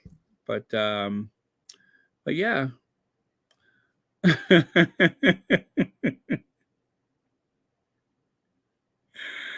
uh well, I mean, the resemblance is obvious, isn't it? Now, today, they swore in the newest member of Congress, the senator from the Golden State of California. Um, I forgot her name. Just that fast, I forgot her name. Wait a minute. It's what is it? Ramp. Uh, Rapunzel something. I think. What is her name? Is it Alfonso? The Fonzie. Um, it's something with a. Oh boy. Uh, wait, wait for it. I got it. Um, hmm. Oh wait, was that it? No, that's not it. Uh, Rapunzel, right? It's Rapunzel. Um,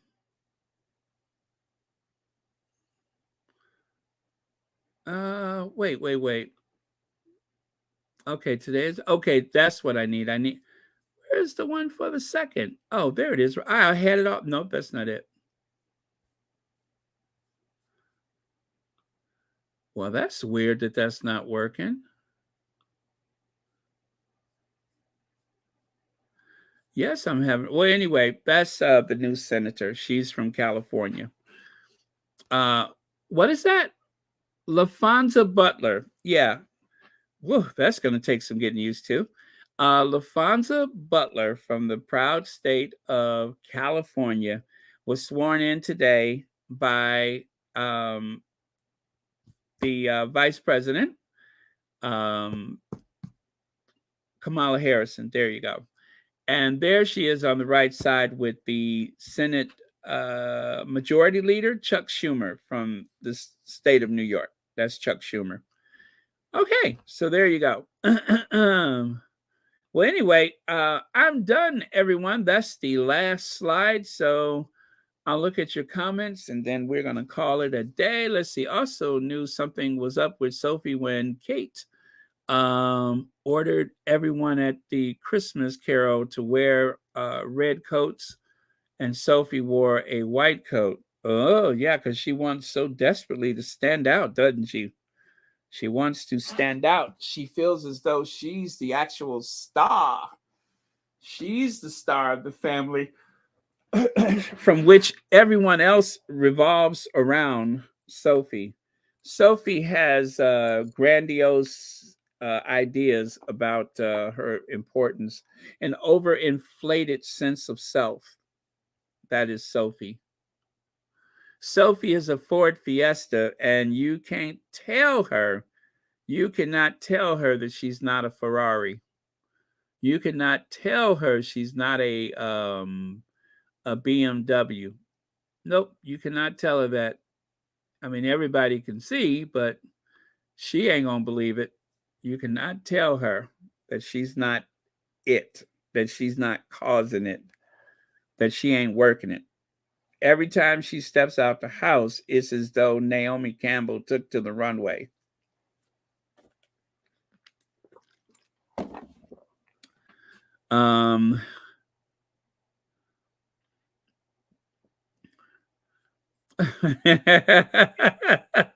Literally and figuratively, right? Well, and let's remember that out of all the Queen's children, Edward is the only one that hasn't gone through the pain of a divorce. I mean, they're like sisters, aren't they? They haven't gone through the pain of a divorce. Edward and Sophie, they have managed to stay together all these years. And even though Sophie took his initial off of the charms on her necklace, that doesn't mean anything. That is it. They probably sent it to get it repaired. So the children's names are on that necklace, but his initial is no longer there. But that doesn't mean anything.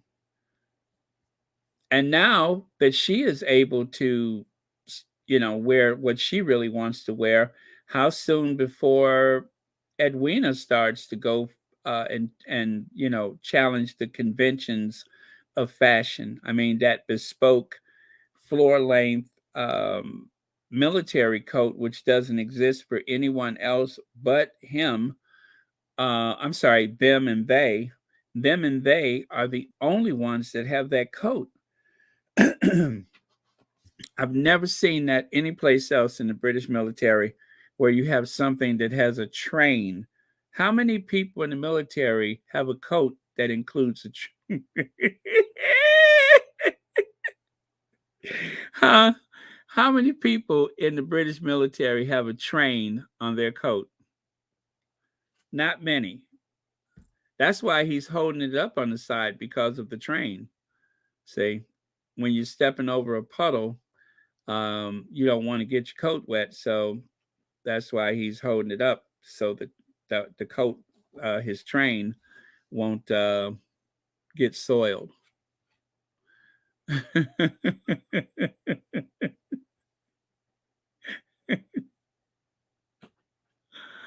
Let's see. Oh, yes. You're talking about this history. Wait, let me get him, they out of there.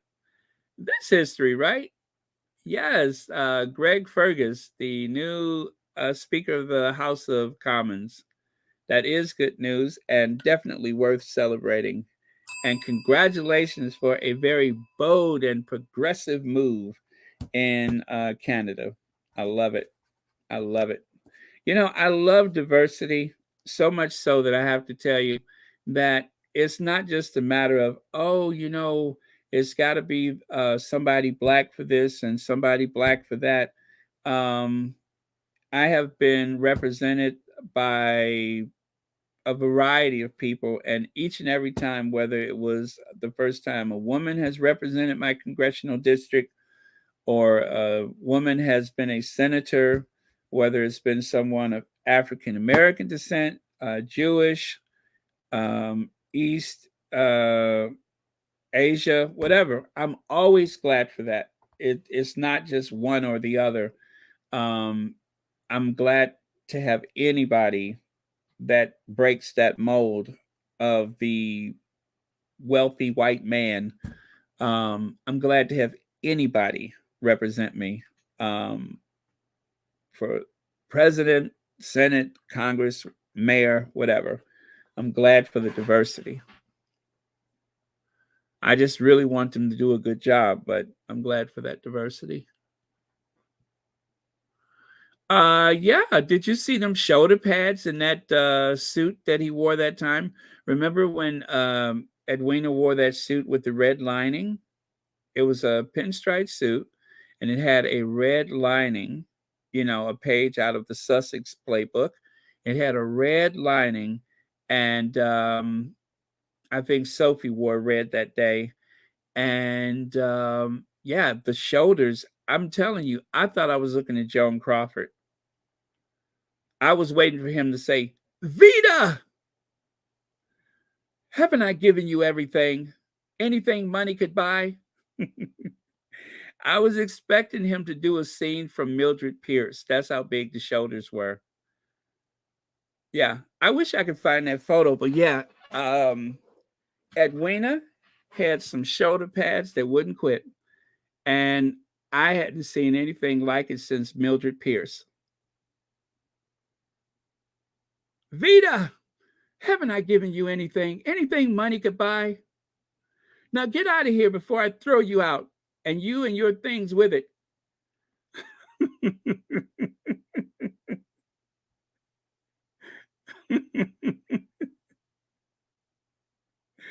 Oh man, I love that scene from Mildred Pierce. Joan Crawford was good. She was very good. And I would love to see Edwina reenact that role of Joan Crawford from Mildred Pierce. I'm telling you, I probably would forget I'm looking at a member of the royal family. Remember how he told that black guy, can you just step back? Yeah, can you just step back? Get away from my mother. Can you just step back?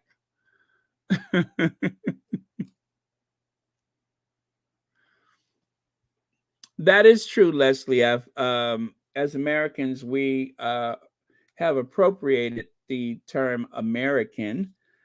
We are in the United States of America, and we call ourselves Americans. It'd be weird to say anything else but Americans, but technically, whether you're from the North Americas or the Southern Americas, we're all Americans. But it has just become associated with people from the United States. So that is very true, Leslie. It is something that has been hijacked by the U.S.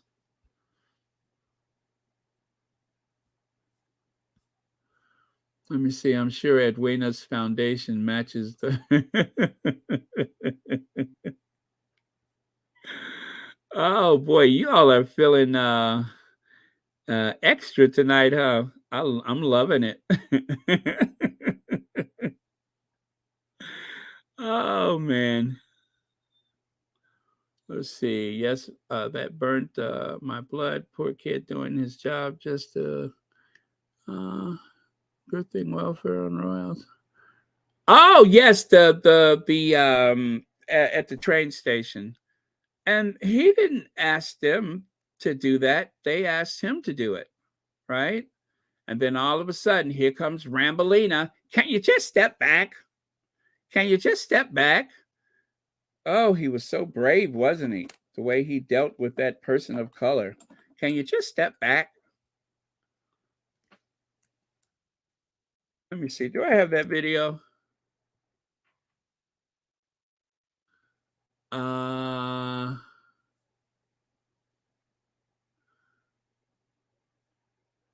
is that it? Wow, I don't recognize that one. Let me see if I have that one handy.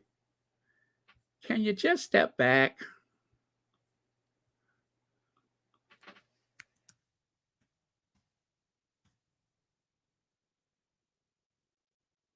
Let me see here. Well, why do I see that?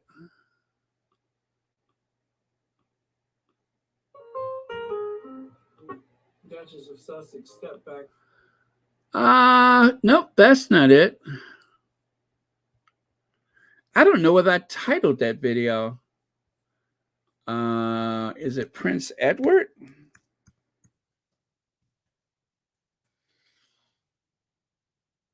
It would be interesting. Oh, by the way, I'm done, you all. So if you got to go to bed, if you need to get out of here, go for it. I am done. Well, I wonder if I called it Rambolina. Nope.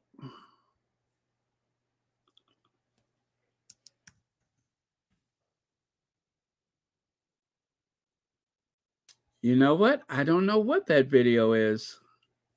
It's been so long since I looked at it. That's what is confusing me. So it's not Step Back. I don't know what it's called.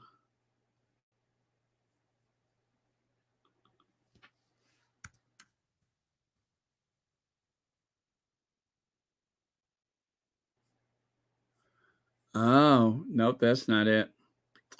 Yes, I don't remember the name of the video.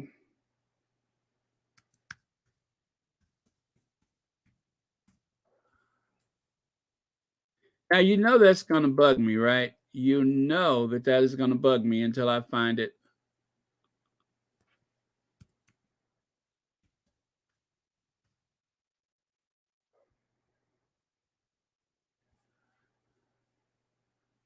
Huh. Nope, that ain't it. Oh, well. Let me see. Rambo? No.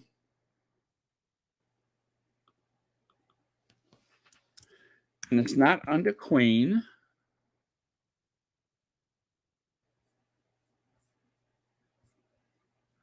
Huh.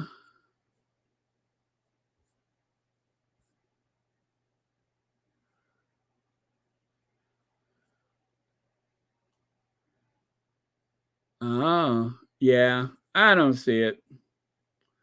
Oh, well. Would have been fun.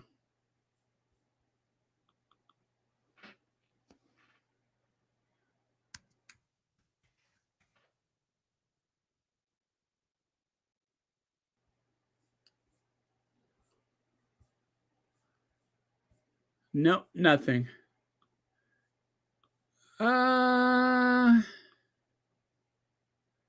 And I believe that was a pre-recorded video. I know it was a pre-recorded video, but I'm just not seeing it.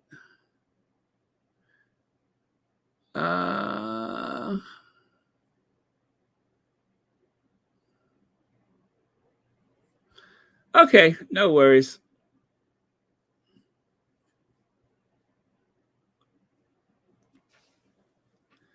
Queen and train station? I don't think so. Let me try train station.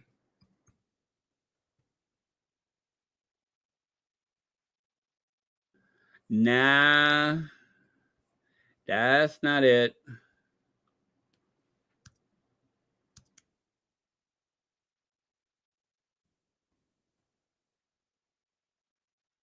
Yeah, that's not it. Oh man. Let me see. Just Step Back. Rambolina. That's not it. It wasn't Prince Edward. Um, hmm. And I know I made a video. I know I made one. I just cannot think of the title of it.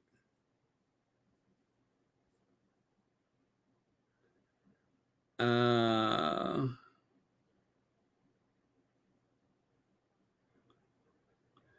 you want me to come to Toronto? I was just actually thinking about that before the winter sets in to go to Toronto and Montreal. Um, I've always wanted to go to Montreal and Toronto. I've been there one time, but I didn't see anything. I was taking a spontaneous road trip, and I think I stayed in a hotel for one night, and then we drove back. It was just like one of those last minute, okay, let's go, you know. And so I didn't really see anything, and I just remember the drive. There was a lot of fog. That was the first time I used kilometers instead of miles. That was cool. I mean, here I am in my in my US car, and I'm using the kilometers instead of the miles. Oh, that was a rush. That was a rush. Never had a chance to do that before. Prince Edward train station. Um, Jubilee?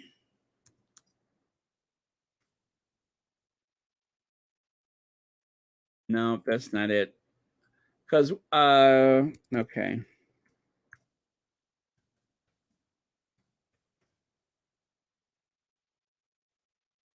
Nope. Nothing's ringing a bell.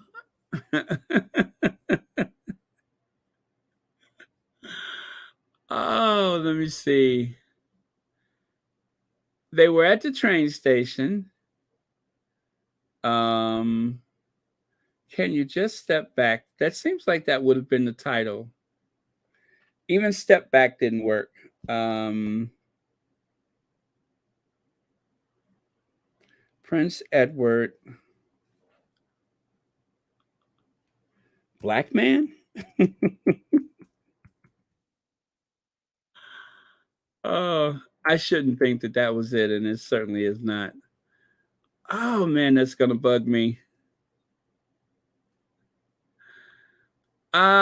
Well, you know what? I would have made it on the date that the Queen Elizabeth, dedicates train. So I would have made it that day. So that happened. Let me see. Let me see. That'll narrow it down. That happened May of 2022, May the 17th. So if I go back and look for May the 17th, right? That puts us closer. Try May the 17th. I cannot believe everybody's helping me do this.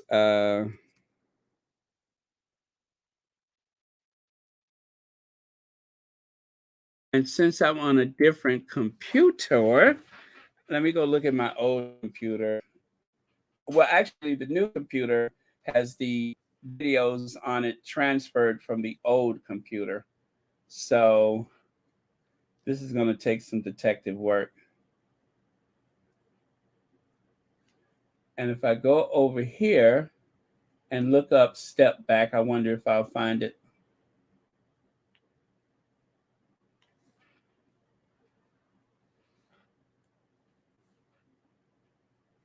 Nope. Edward Protects Mummy. Huh, that's a good one. Let me see. Oh, Edward Protects Mummy.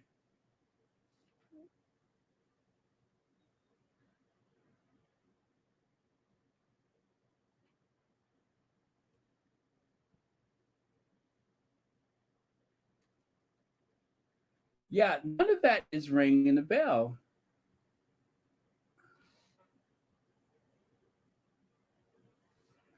May 17th.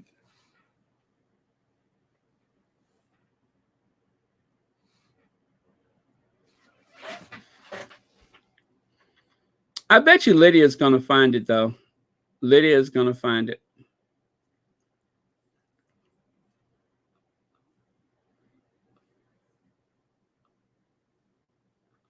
That was when Edwina all of a sudden decided to man up.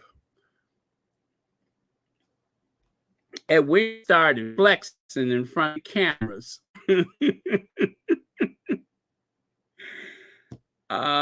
Protect mommy from big black man.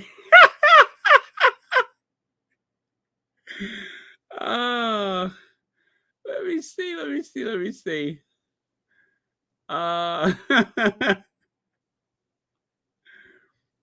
Now, what I haven't tried yet. Okay, let me try this then.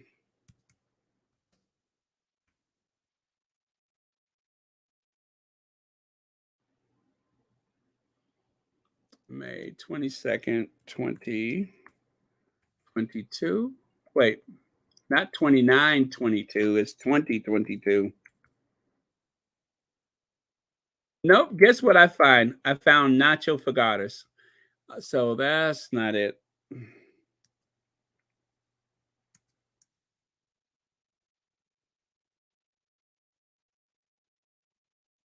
Oh, I found it. It is Edward. It just wasn't where I was looking for it. I did find it. I was looking in the wrong place for it. Okay, here we go, y'all. I got it. And I got it. I knew it should have said Edward. That much I knew. It should have said Edward. Okay. So let me do this.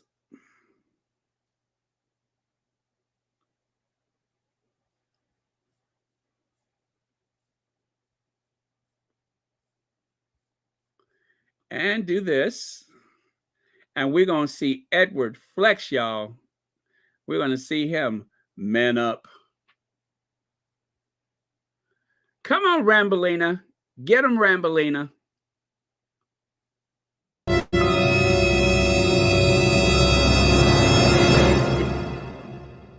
Just put in the reading.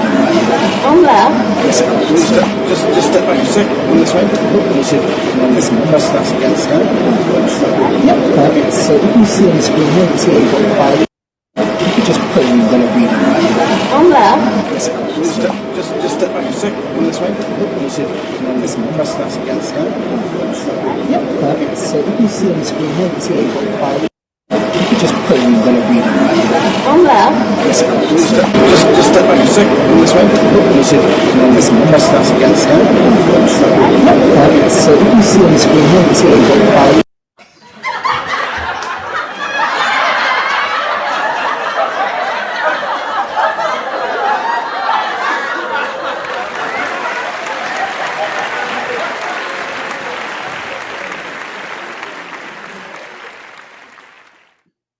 Oh, he was so strong, wasn't she? I thought Edwina was gonna claw him and pull his hair and tear his clothes off of him. I just thought he was ready to flex, y'all. Ooh, he was so strong and virile, wasn't he? Just step back.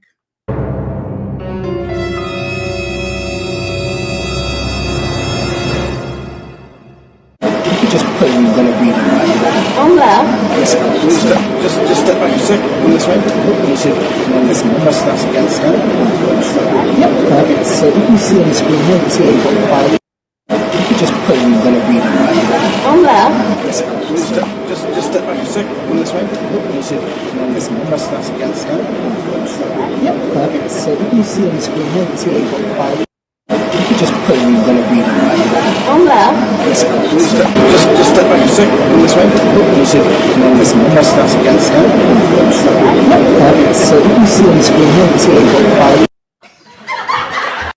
Now, and what's so silly about that? What is so silly is that what you cannot see is that the camera that's aiming at the queen that we're seeing this video, it wasn't just a camera. There was several cameras. There was a whole wall of people on the other side. And so even if there was someone trying to take a picture of her and Edwina thought that that person was in the way, most of the cameras could clearly see the queen and barely see the rail worker. See what I'm saying? See how this camera is pointing? There was a whole bunch of cameras. I saw the photo from the other direction. There was nothing but cameras. So what are you asking him to step back for? If you're asking him to show her how to use the Oyster card or whatever, then why ask her to step back? I mean, to ask him to step back. That was so silly. That was just like he had one job, and that was to look after his mother, and he wanted to make sure that everybody noticed how caring he was so that he can hurry up and get that Duke of Edinburgh title. That's what it was. He wants to hurry up and get that Duke of Edinburgh title. Oh man, what a the opportunist. What an opportunist. If it's not him flexing on the rail worker, then is his wife running around looking like she's about to pull out some what do you call it, some fur handcuffs. Yeah, looking like she's about to brandish a pair of fur handcuffs. I'm telling you, this reminds me of a bondage video for some reason. Oh, by the way, did I take that chicken out? I'm going to take that chicken out the freezer and let it thaw in the refrigerator overnight. Because even though I am totally disturbed by this outfit, I have figured out what I'm going to have for dinner tomorrow. So when I wake up, I'll put it in the slow cooker, and then you know, by evening, it should be all ready. Let's see.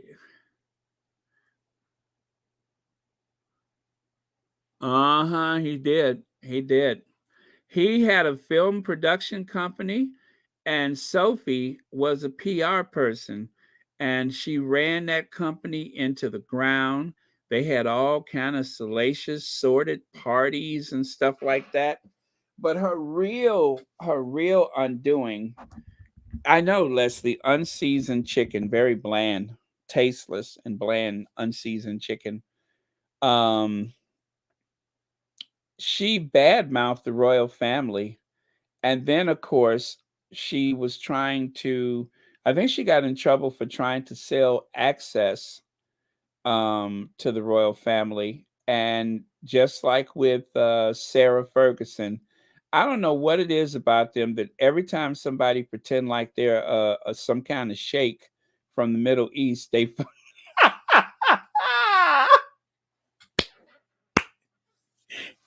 you would think that it happened the first time and everybody in the family would be like, oh, you know what? If anybody ever comes to you trying to buy access, pretending to be like they're from the Middle East, don't fall for it, right? And what happens? The very next time, uh, who did it first? Was it Sophie or Sarah?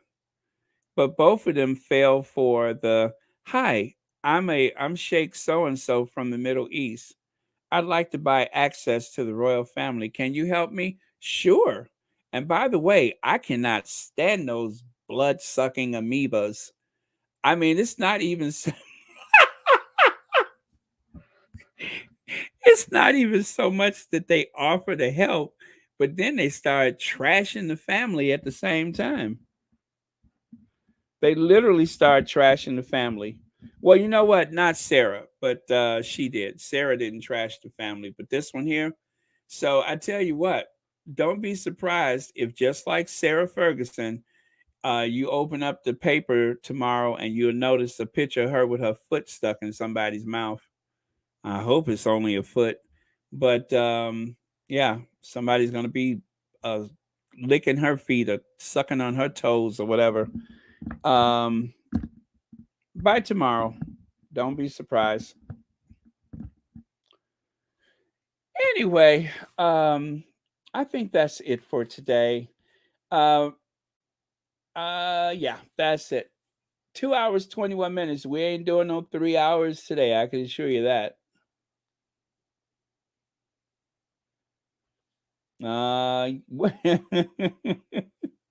Sussex Team Warrior. Yeah, I wouldn't be surprised at anything at this point. I would not be surprised. I gotta find that video of her getting out of that car. I'm telling you, that is so tacky, that little turn. I mean, she's turning facing the other way. I could understand if you're parallel to the vehicle when you step out, but she turns another 45 degrees to make sure that she's showing off that raw piece of chicken leg. Yep, that is so made up.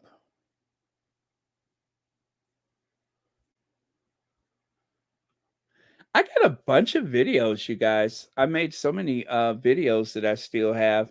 And all the videos, remember I used to do all the edited videos? I still have all of those on my hard drive. That's why there's barely any storage on my computer. I still have all of those videos.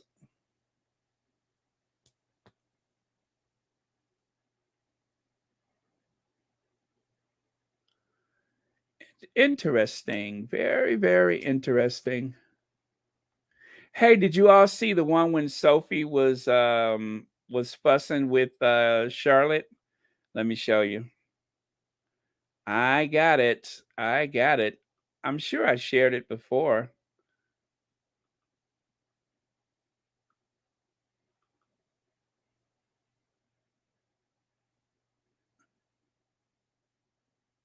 Sit down. What? Sit down. And this is where they abandoned the Duke of Kent. Remember, they left the old man out on the balcony. They left everybody gone inside. They done left this man out on the balcony.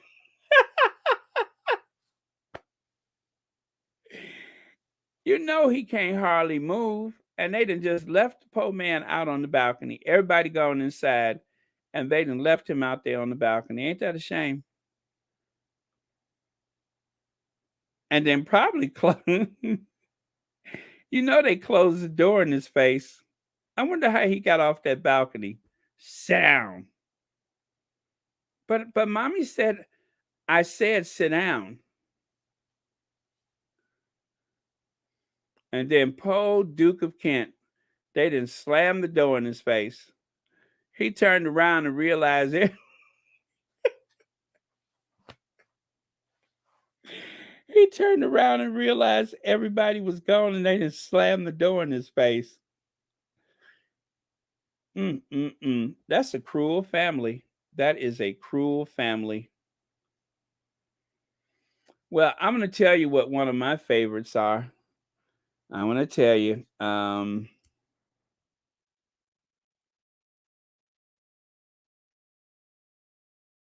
that was at that one where Camilla. Is that it? Remember that poor lady? Yeah, yes. Look at her face. Good morning. Thank you for coming. There you are. So you're really Mountain here? Yeah, I am. Yes. Great family. So how long?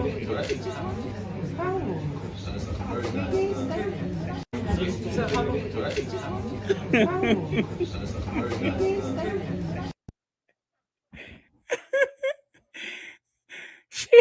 She went to that charity event not knowing.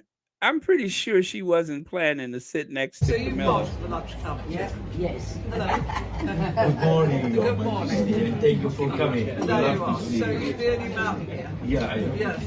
Great family.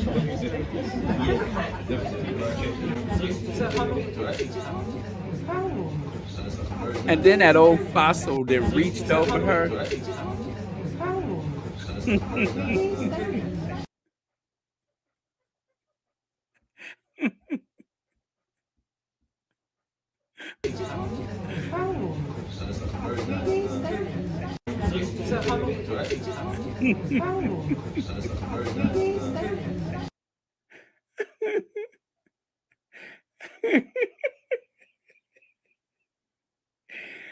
Oh, oh, Lord.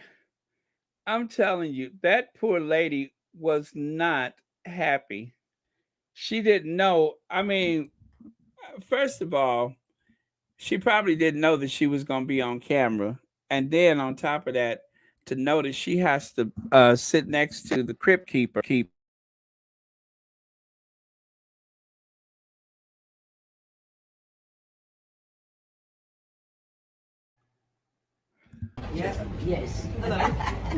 morning, your man.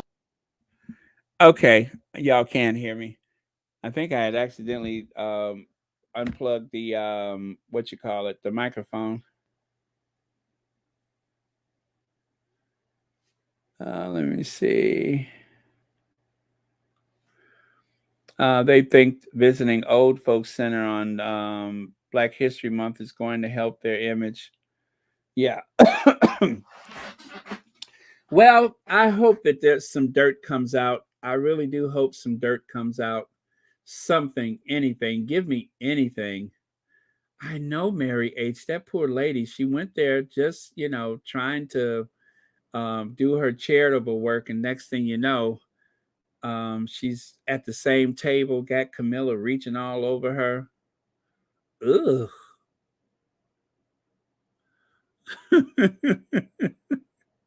Thank you for coming. There you are. So you're the only mountain here? Yeah, I am. Yes. Brave mountain. So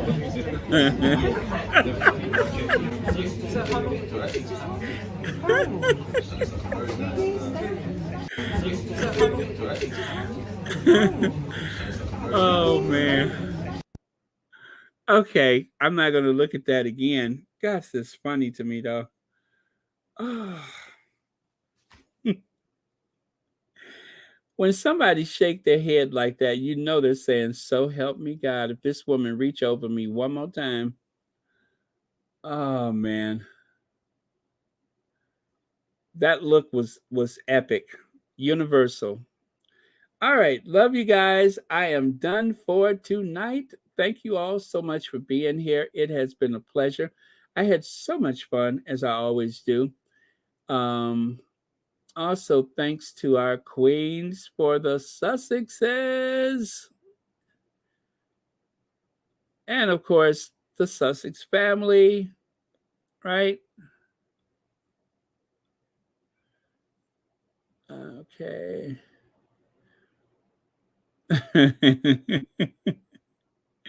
Did she reach over her food feathers all in there? Yeah, exactly.